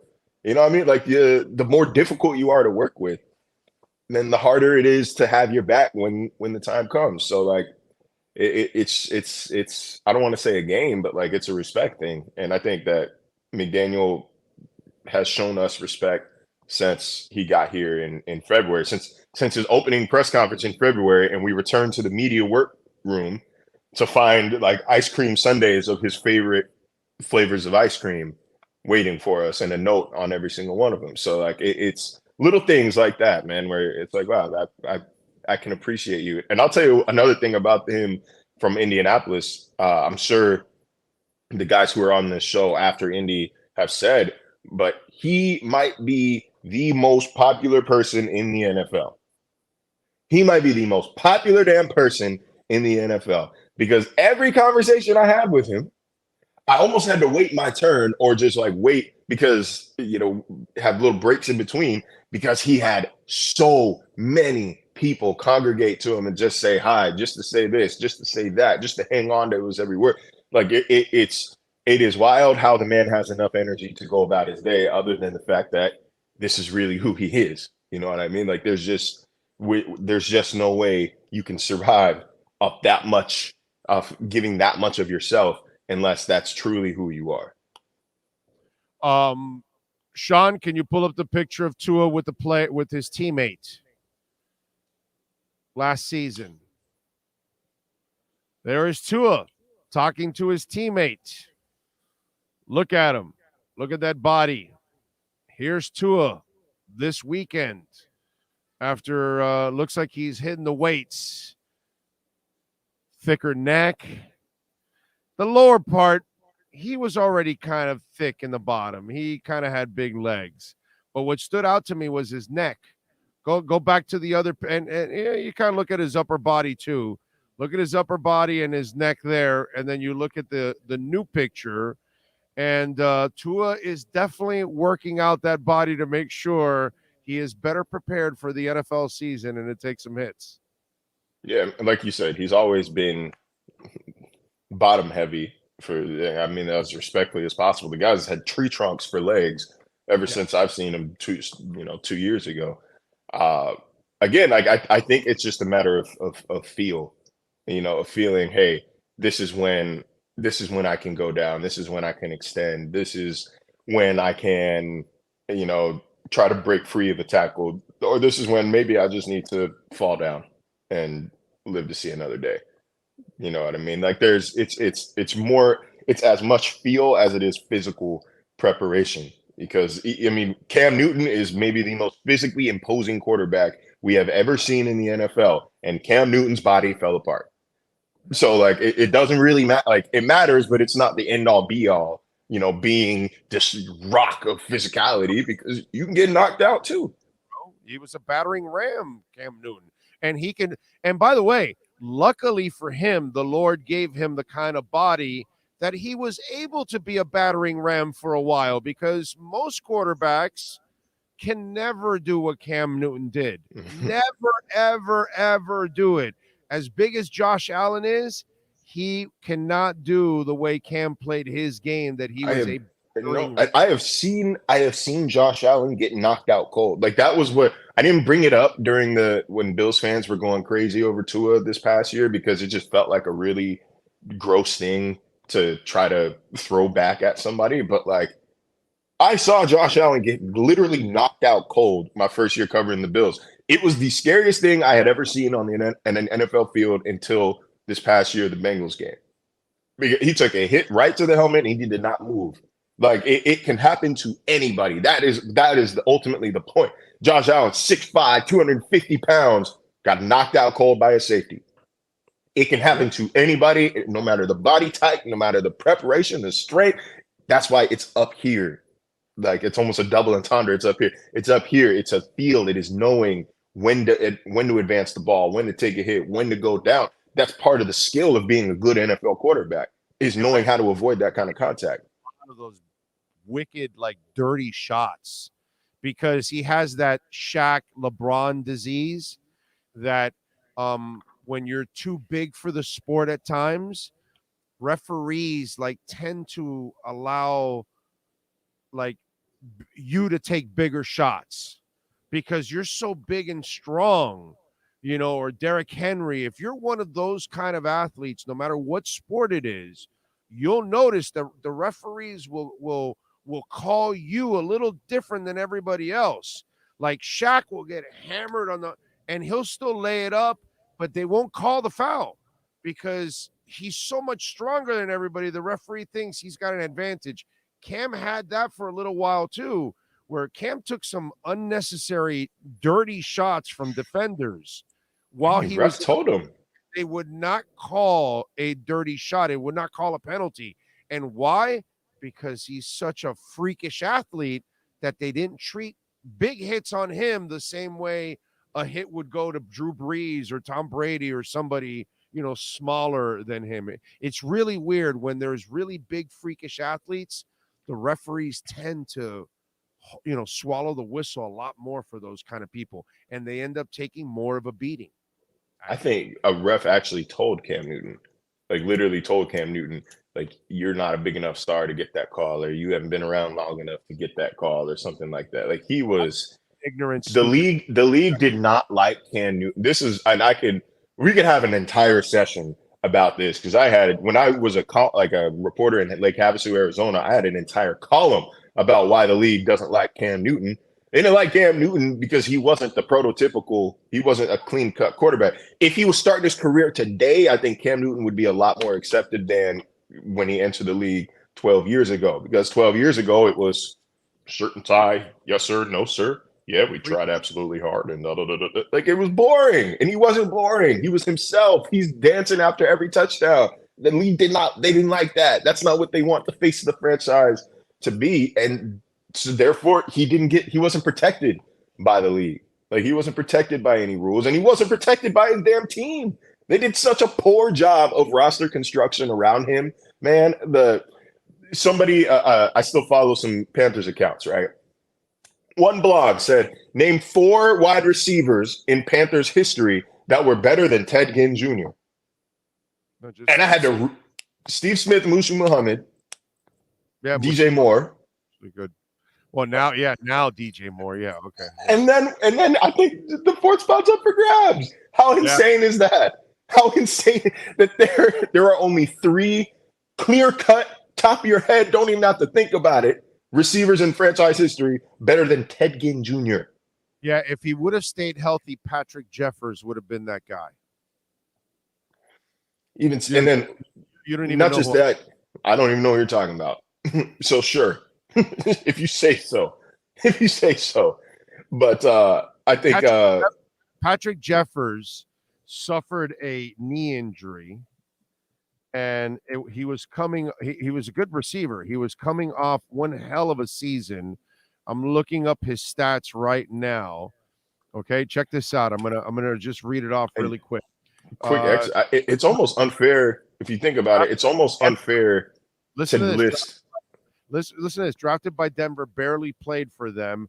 Then went to Dallas, had 330 yards on 18 receptions. Then went to Carolina, had 63 receptions, 1,082 yards, and 12 touchdowns. Then blows his knee and never comes back again. Comes back the next year, but was just not the guy, unfortunately. But he was starting to break out for them. That might have been the guy that could have been better than Ted Ginn. And he's still not better than Ted Ginn, by the way. I think, and in all reality, though, I think the fair question would be and that's just franchise-wide, name 4 receivers better than Ted Ginn. For Cam, name 4 better than Ted Ginn from the Cam Newton era. So Musa Muhammad is out the question. Yeah, and he got a couple years of Steve Smith, and he got a year or 2 of DJ Moore. Yeah, but they didn't draft O linemen in the first round. They're drafting guys like they're drafting. I can't even tell you. Well, they had one tackle that was pretty good. I think they signed Khalil. Ryan Khalil. Yeah, they signed both of them. Actually, they had both Khalils, and Ryan Khalil was great. He was great at center, leader in that locker room. Matt Khalil couldn't stay healthy. Ryan Khalil's technique was impeccable, bro. One of the best I've ever seen. Really good technician, bro, as a player. But it's in the end, you can't be a battering ram too in that position, and he was a battering ram, which is something that we've never seen from a quarterback, unless we're talking about, the 1940s and the 50s when you're running the wing T and shit, where you have no choice but to be, because that's all they were in those days. But what Cam did was so freakish and really not smart, because you got to learn to win from the pocket. You know what I mean? But he put his body out there, and this league, brother, will break you in half no matter who you are. And Tua's got to, I'm sure he understands what he's got to do now. Yeah, ironically, Cam did play like Tua. In 2018, it was like a uptick where you're like, oh shit, hold on a second. He's really accurate passing. When he has a quick, short passing scheme where guys can separate, and he's not throwing to Kelvin Benjamin and Devin Funchess, he's throwing to Curtis Samuel and DJ Moore and Christian McCaffrey, where it's like, oh shit, hold on, he can actually play. He can play ball. But then TJ Watt hit his shoulder, and it was over from there. But either way, Tua staying healthy, it's going to be, I think the most we'll see from his development will be come OTA training camp, whenever they're allowed to, start running plays on the field. So when he gets a feel for like, okay, this play is breaking down, let me get down, let me practice, either falling or sliding or running out of bounds or throwing it away, instead of, how training camp gets, they don't call sacks, so the called sacks are a little looser than an actual game. So like, he might be technically down, but they're going to continue to play, and he's going to fling a 60-yard ball downfield, even though he was sacked 3 seconds ago. I'm curious to see like if they ask him, hey, here, don't extend these plays, just go down, or like treat it like a real rep where you are accepting the inevitability of a failed play. That's what I'm looking for come July. Obviously, got a few months until that happens. Was it a desperation move by the Ravens to sign Odell Beckham? $15 million guaranteed. $15 million guaranteed. Ridiculous, but like, okay, if this was so his first 3 years in the league was 14, 15, and 16, right? And he had like 1,300, 1,400 yards every season, double-digit touchdowns every season. If he tore up his knee after that, and we're talking 2018, so there was just that one gap year in between, then I'd understand $15 million for Odell. I'd understand. But like he was just like a barely cracking 1,000 yards, I think, in 2 seasons with the Browns. He hasn't been healthy ever since. I just don't. I'm not saying he can't be a good receiver. I'm saying, what the hell are you doing paying him $15 million when you've got a quarterback without a contract right now? Like when you've got a quarterback to take care of right now. Did Lamar want him? What is there That's something? what I kind of like. I saw this comment and I agree with it. Like it was kind of it put my thoughts into words in a way that I'm like, okay, I can co-sign this. They said it's like a Clippers situation where Kawhi would not go to the Clippers until he wouldn't re-sign with the Clippers until they agreed to trade for Paul George, or they said like, we're going to trade for Paul George. So they sign Odell, and now Lamar's like, okay, I can see that you are serious about giving me real receivers. Because even in his current state, I think Odell is the best receiver that the Ravens have had since Lamar was drafted. Yeah. Hollywood was okay, but Hollywood too many drops, too many missed games. Yeah, he's okay. Rashad Bateman, very fast, very good after the catch. Dolphins saw that last year. I actually like the Duvernay kid more than Bateman. Duvernay was doing really well for them.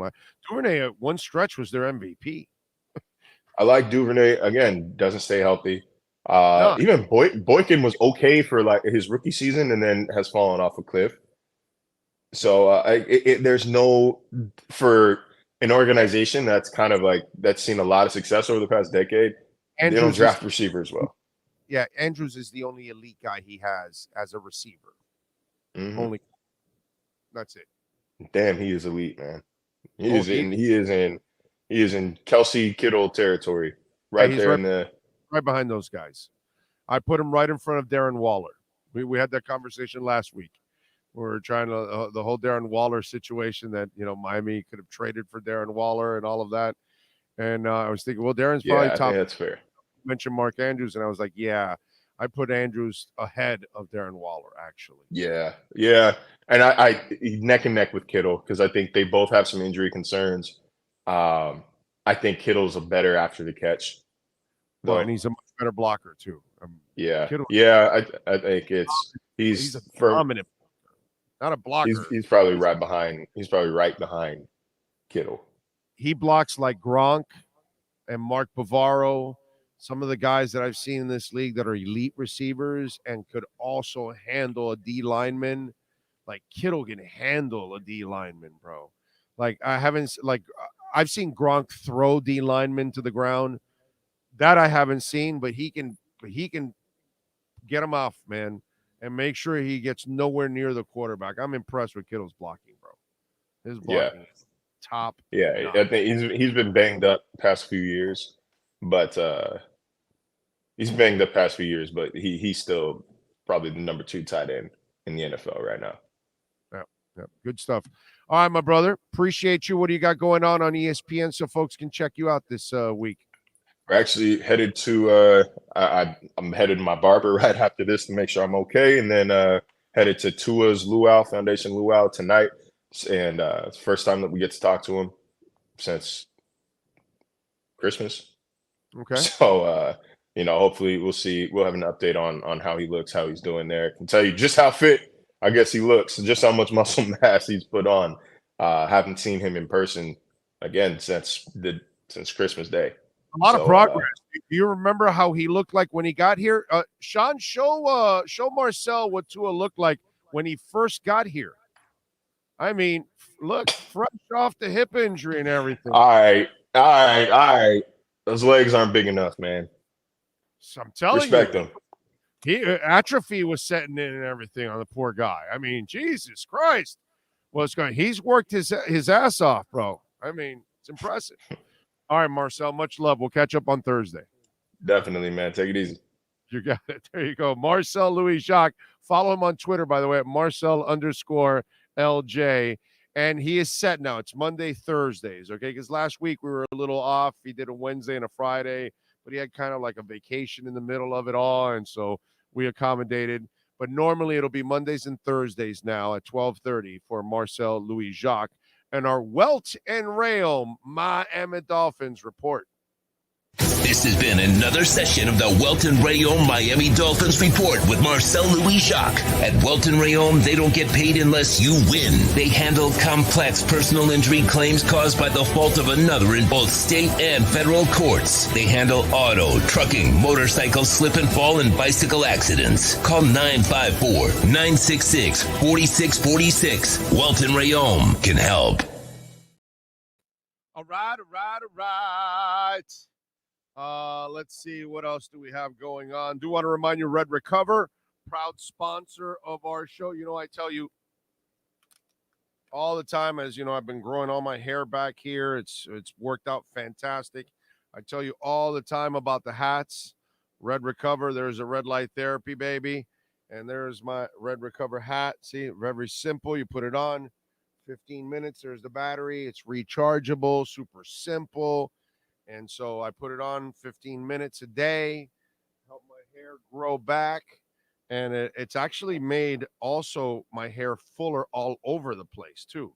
Not just growing here. I'm getting hair in the natural yarmulke. So the natural yarmulke has disappeared. And then the hair is growing fuller everywhere, man. Everywhere, baby. Everywhere. So anyway, there we go. Okay, so what's it called? Go to redrecover.com. Go on to contact us if you're interested in the hat. And if you know somebody that's started to lose their hair, listen, if you've been bald for years and years, it's probably not. I'm not going to say it won't work, because anything and everything is possible with red light therapy. It'll help regrow your hair. And listen, we've got the wraps also now for the dogs, because that's really where the site has gone, in the direction of the doggies. Big dogs, small dogs, you know, they have hip issues, and you can use our code Big O to get 10% off. But we do have the hats. They're in. So if you want to get your Red Recover hat, go to redrecover.com, contact us, go to the contact us page, tell them, hey, Big O said you got the hats, and they will hook you up. I know one of our listeners bought one on Friday that he sent me the whole deal. So enjoy it. Call Ed and the great people at redrecover.com. And if you have a big dog or a small dog, you know that they have issues with the hips, and you want to take care of that. Oh, baby.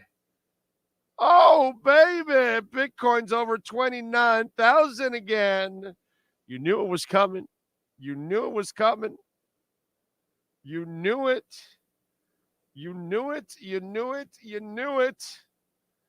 It's going to bust out. I don't think it goes back down to 28 again this time around.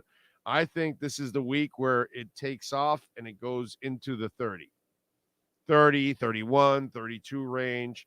I think we found our floor in 28 for a couple of weeks. Now I think we're going to go up a little bit more. We are up at 29,000. Bitcoin is up 4%. I love it. Mutable X up 3%, up to $1.05. Yeah. Oh, happiness is here. Yes. It's only a matter of time, ladies and gentlemen. Only a matter of time before Bitcoin does an absolute total explosion. Whew! 29,111. Oh, man. Big D says the talk was Odell's asking price was 20 million, then went down to 15. No way I thought he would get that. Shaking my head. No, it's a really stupid deal by Baltimore. Really stupid deal. But what are you going to do? Stickman Tua in a Cleveland helmet. That was a practice helmet that he had on. That they had a spare helmet. A lot of them didn't fit. He was really skinny at that point, so they had to go to, a toy store, and they found an orange one that fit, and so he wore it for the moment. And then he gained weight, and then they can put on a real helmet now. Tua's done a great job, bro. From that body that he initially had when he got here to what he's got now, I mean, strong, dude. TMZ has video with Beckham and Lamar Jackson together at a Florida club last night. Okay. Good for them. To me, it does nothing. To me, this is all hype, all bullshit. That's kind of the way I look at it. I think it's just a bunch of crap, to be quite honest. I don't think Odell does anything for anyone. In fact, I wouldn't sign that guy if my life depended on it. That's not one person that I would want to be associated with or want to count on whatsoever. Just some people in life, man, they just don't deserve it, man.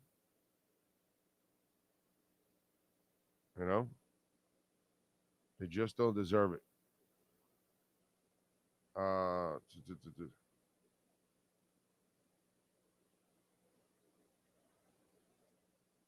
By the way, do want to remind you, alldolphins.com, Poupart and Omar are doing videos too there.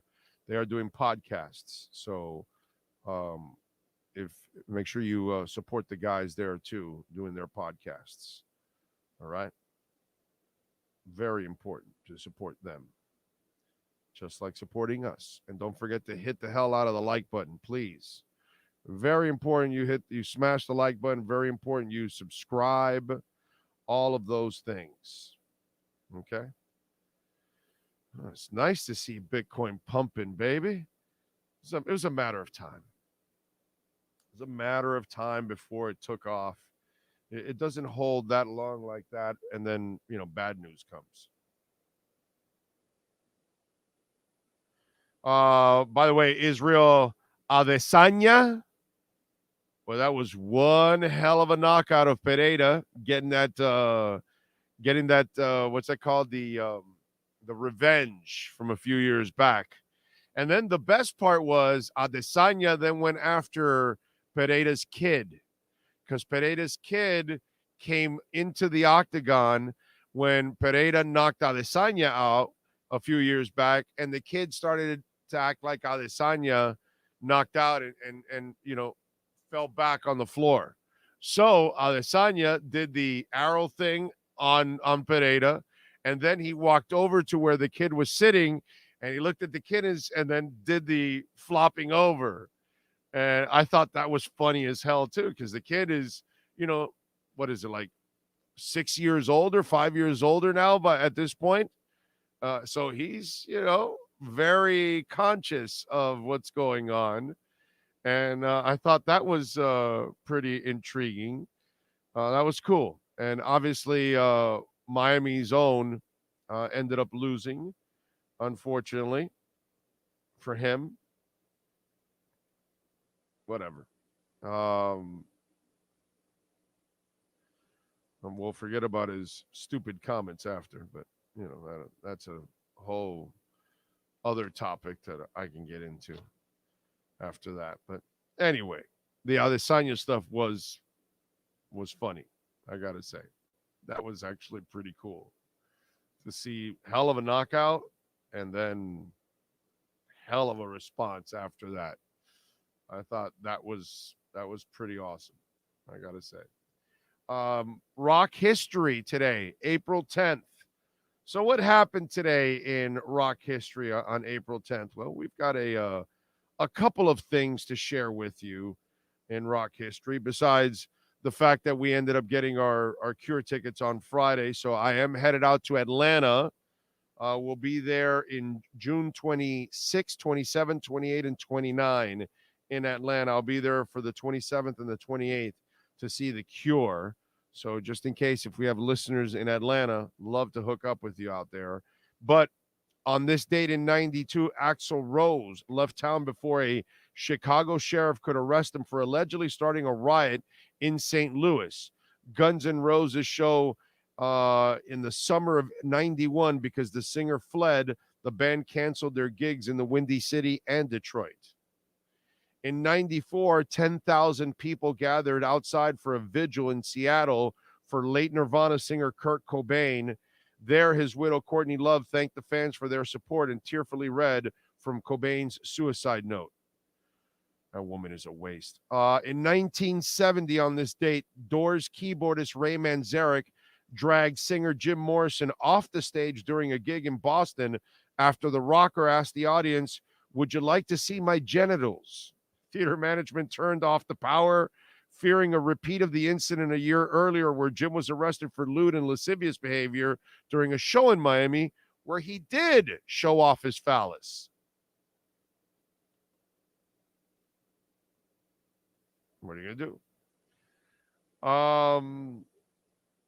1976, Peter Frampton, Comes Alive. It topped the album charts where it would remain for 10 weeks. God, I remember buying that album in Passaic, New Jersey that year, 1976. Album came out, went to a store, a record store that was down the street.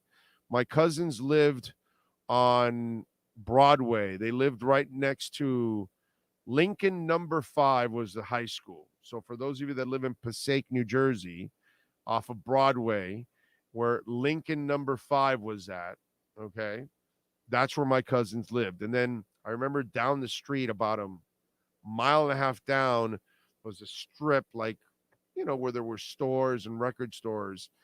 I'm going off memory. It's a long time ago, dude. And I went to a record store there, and I bought Frampton Comes Alive. I remember that. I bought the Stones' Miss You in Jersey and Frampton Comes Alive. Those are two of the albums that I brought back home after. I used to go every summer up to Passaic. I did it for 4 straight summers to hang out with my cousins in Passaic, New Jersey, because I had cousins in Passaic, in Monticello, New York, and in Deer Park, Rhode Island. In 68, drummer Mickey Hart accepted an invitation from Bob Kreutzmann to join the Grateful Dead. In 62, on this date, Stu Sutcliffe died of brain hemorrhage. At the age of 22, he was the original bassist of the Beatles for 18 months. In 2008, on this date, Fall Out Boy bassist Pete Wentz announced his engagement to pop singer Ashley Simpson in a post on his blog.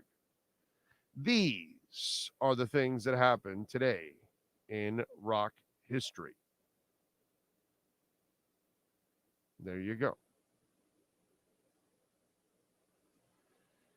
Oh, Lordy, Lordy, Lordy. Remember, you can reach out to us on Twitter at Big O Show, email bigoradioshow@yahoo.com.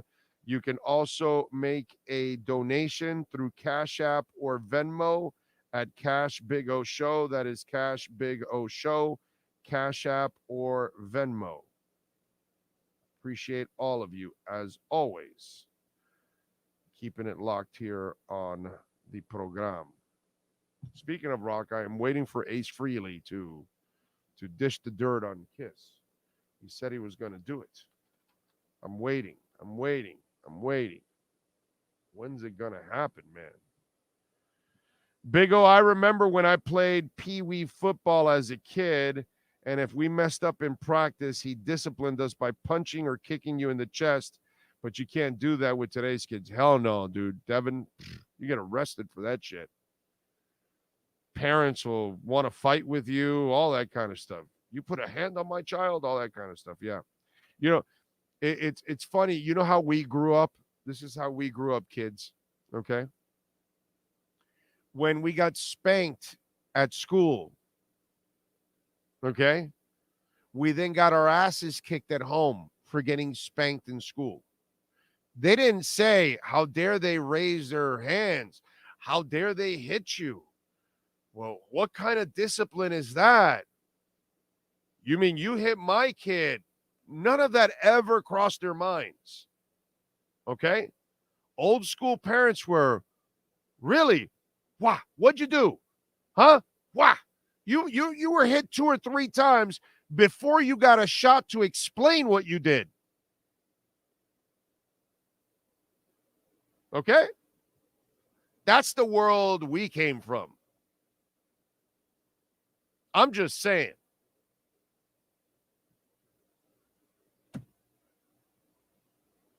That's the world we came from. We wanted to get our asses kicked in school, and then we begged, don't tell our parents. That's where we grew up.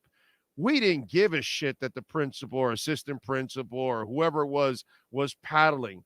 Most of us, guys, that is, bro, we go take the paddle. That's it, whatever. Here you go. Here's minor league stuff for us, okay?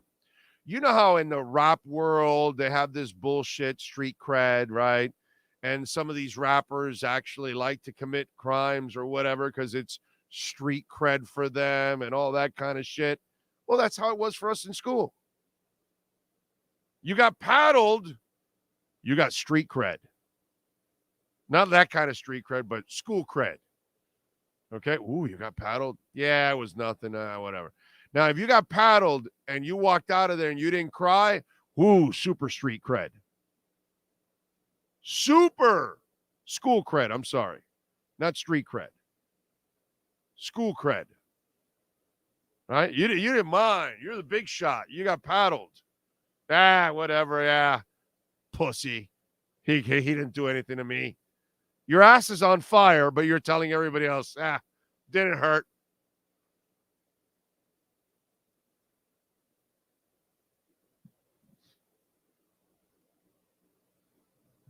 You just didn't want them to find out at home because that was going to hurt. The ass kicking at home, ping, pa, poo, pa. Oh, it was over, bro. It was over. Whatever you do, don't tell my parents. I'll stay an extra day of detention. Spank me 4 more times. Don't tell my dad. Please. I'll clean the floors of the kitchen, of the entire cafeteria. I'll wash your car. Don't tell my mom. You all have no clue. Okay? The soft ass world you all are growing up in, you have zero clue, bro. Zero. Oh, man. Perfect Q says, I remember I was swatted on my butt with a thick 3-corner ruler. Mr. Burrow was a no-nonsense physical ed teacher. Oh, man. Catechism. St. Michael's. Okay? We had a nun that if you got out of line, she'd grab her thumb and her index finger, and then she'd make you grab your fingers and do this. There. Like that. And then she'd grab her index finger and her thumb, and she'd wrap it around, and she'd tighten it up like that. And then your fingers are getting nice and red because you're so tight, right? You let go, and they get a little, you squeeze, and there's the blood and all that right there. And then that son of a bitch would grab a ruler. Wah! Wah! Wah! Try that shit now. That bitch would grab her fingers like that and squeeze, bro. And your fingers weren't going anywhere, and you were right on the desk. So she had your hand trapped, bro, and she'd grab a ruler. Da, da, da. 3 straight times. That shit hurt, bro. That shit hurt. Okay? That hurt. Let me tell you something. The meanest people that exist are nuns. The meanest bitches in the world. I never met a meaner bitch than a nun.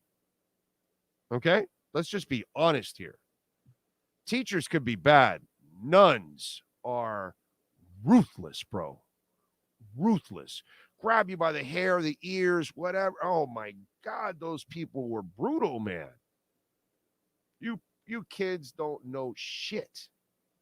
Jack crap. You have no idea. Zero. I remember taking American karate, and my sensei would smack our legs and arms if we weren't in the right stance or doing the correct movements. We would stretch out on ballot bars when he hit our quads. Ooh. Most guys got paddled, sat down gently afterwards. The prospect of getting whooped was more terrifying than actually being spanked. Yeah, bro. Oh, I could take any spanking in school. I did not want to get my ass kicked by my mom because she was going to hit me with anything and everything, bro. Belts and hands or whatever. And yeah, no, I'm not doing that. Attended Catholic school, and I feared the penguins more than my old man. Nuns wielding those yardsticks like lightsabers. Bro, nuns are the worst. The worst. It's like, you figure it, put it this way. You're an old bag walking around with decades of never getting laid. I don't get laid for 2 days. I'm in a bad mood. I can't imagine these old bags walking around with decades of never getting any, some. They're taking all their anger out on us. Had a teacher smack me with a ruler one time. Problem was, I didn't do anything. It was the kid next to me. That's okay. I got back. Oh, yeah, right? Because, now these kids, I'm told that these kids are total wussies. Like, they rat on each other like it's going out of style. But what happened to him is what we, in old school days, because obviously you don't rat kids out. No matter what, you don't rat kids out. So what you did was, you knew that, like, sometimes your buddy would do something to get you in trouble on purpose, right? Remember that? And so he'd get you in trouble. And then after he'd get you in trouble, you'd like, oh, okay, all right, you effer. All right, I'm going to get you back somehow or some way. You know what I mean? And you either physically would do something to him, or you will play the other joke on him, something, whatever it was. He was standing behind a girl, you'd pinch the girl's ass, and the girl would smack him. Those were things that were done all the time back in the day, by the way. Okay. Nowadays, you get thrown out, probably lawsuits. They probably, I don't know, send you to some home or something. I don't know. They're so extreme nowadays. But back in the day, that could easily happen. Like there were all kinds of, things that we would do to each other. But that was a payback time. When your buddy would do that to you, then you had to get back at him. You wouldn't rat him out. You wouldn't tell the teacher, oh, no, it was him. No. You take the hit, and then you turn around and go, I'm going to get you. I'm going to get you. Those were fun. My parents made us go outside and pick a switch off a tree. You did not want to choose a small stick. Trust me. Yeah, because then they're the ones that are going to go back out there and get the one they want. Big D says, I recall teachers having holes in the paddles so the wind would not slow down the swat. Yep. I had it. Yeah. I'm around your age, 53. All I need to see was a belt and PR sandals. Yep. Amen. My friend told me her Latina mom would beat the crap out of her if she misbehaved, but immediately felt guilty and bought her clothes. Oh, that's funny. We traded being punished by our families to being punished by our government. Yeah. King Shore says, I remember having to bend over the bathtub, touch the bottom, and the belt was coming. Yeah, baby. Yep. Ladies, choose your weapons. Nuns, yardsticks. My tia Maria, chancleta. Chancleta, high heel shoes, belts, hand, back of the hand, front of the hand. Yeah, you got it all, dude. You got it all back in the day. It's just they would hit you with whatever they had to hit you with, whatever was in their hands. They would just felt like they had to, pop you. Spanish moms have a sniper-like aim with the sandals. Yeah, most moms have the aim with the sandal because there's there's some meanness behind that, you know. Hey, by the way, are the golf nuts telling us that John Ram is the next great golfer now that he won the Masters? That's the one thing about that sport that drives me crazy. That there aren't really any more superstars or anything like that. There's no more Tigers anymore. There's no more Arnold Palmers. No more of these kind of guys. It's just a whole bunch of slapdicks, and they all take their turns in winning the tournament, and then they bullshit you, all the golf people. Oh, well, he's the next great one. Yeah, no, I'm just waiting for Jason Day to continue to dominate it. Yeah. Wow, he's been dominating. So is Rory and McIlroy. He's such a dominant force in golf, man. Yeah. What's the name of the other clown that wears all the hats? Goofball that likes to dress all kinds of odd colors. What's his name? Wears his hat sideways a little bit. Young guy. Another guy. You know, he won a tournament once too, and he's the next great coming. You know, yeah, they're all the next great ones. Every single one of them. Every single time. Oh, he won the British Open. He's the next great one. They're dying to have a next great one, and they can't find one at all. God, what's that kid's name? Kind of a goofball. Ricky Fowler. Look at that. See, Pat in Nashville, you're good, bro. You know exactly what I'm describing when I'm describing the dude. Ricky Fowler. There you go. He was the next great one too, right? Wasn't he going to be like, yeah, he was going to be awesome. They're all awesome. Every single one of them. Every time they win one tournament, that's it. They're the next great one. All right. What's this asshole that nobody likes? He was supposed to be DeChambeau, right? Another guy. Oh, yeah, he's the next great one. Yeah, whatever. Knight says, and thank you for the super chat, my mom used a wooden spoon she was cooking with. I think I've told you guys the story of the wooden spoon. One of the kids got in trouble in the table, and the old man grabbed the spoon that was serving the wooden spoon that they use to serve the beans, and he hit him right on the forehead, bro. And it left like a mark right here. And we were all laughing our asses off because he hid a piece of steak in his pocket. That's what it was. That's what it was. Because kids are stupid. Like, okay, they're looking at you, right? And then they look away, and you had a whole steak, and all of a sudden there's like this piece left of a steak.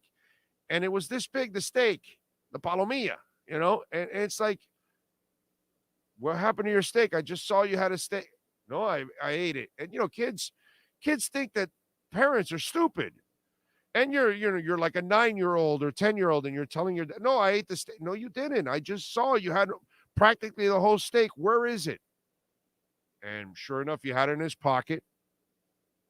And boy, it's like, you know how you grab a holster, you shoot your gun in the Wild West? Same thing, bro. He saw that he pulled out the steak, and I swear to you, he grabbed that spoon right out of the thing of the thing, and wow! And he whacked the kid right in the forehead, and we were all laughing our asses off for the rest of the night. For the rest of the night.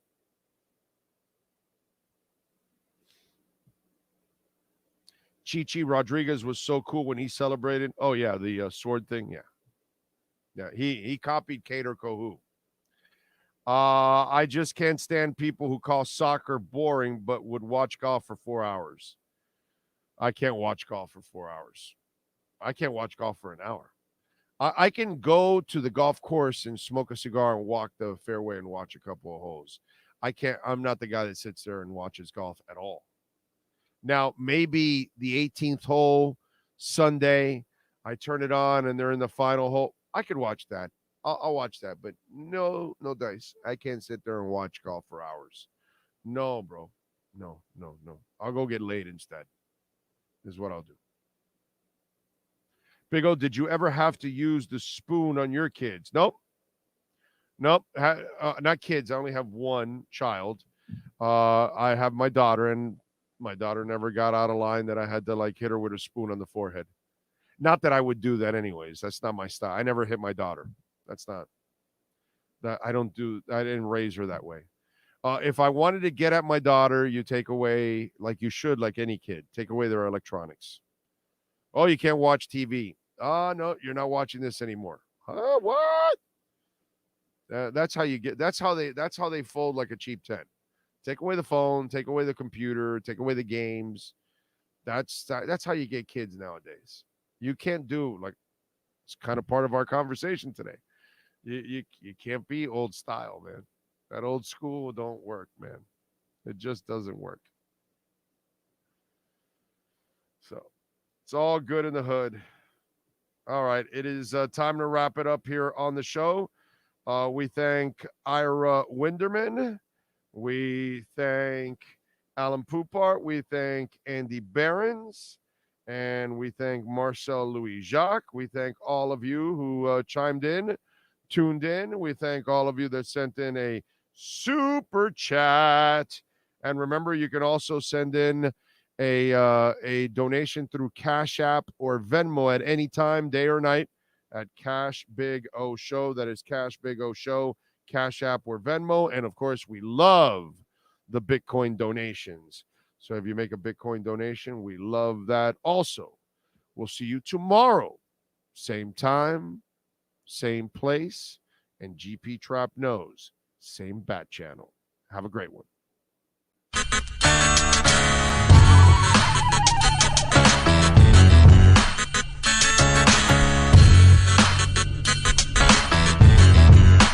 This is the Big O Show.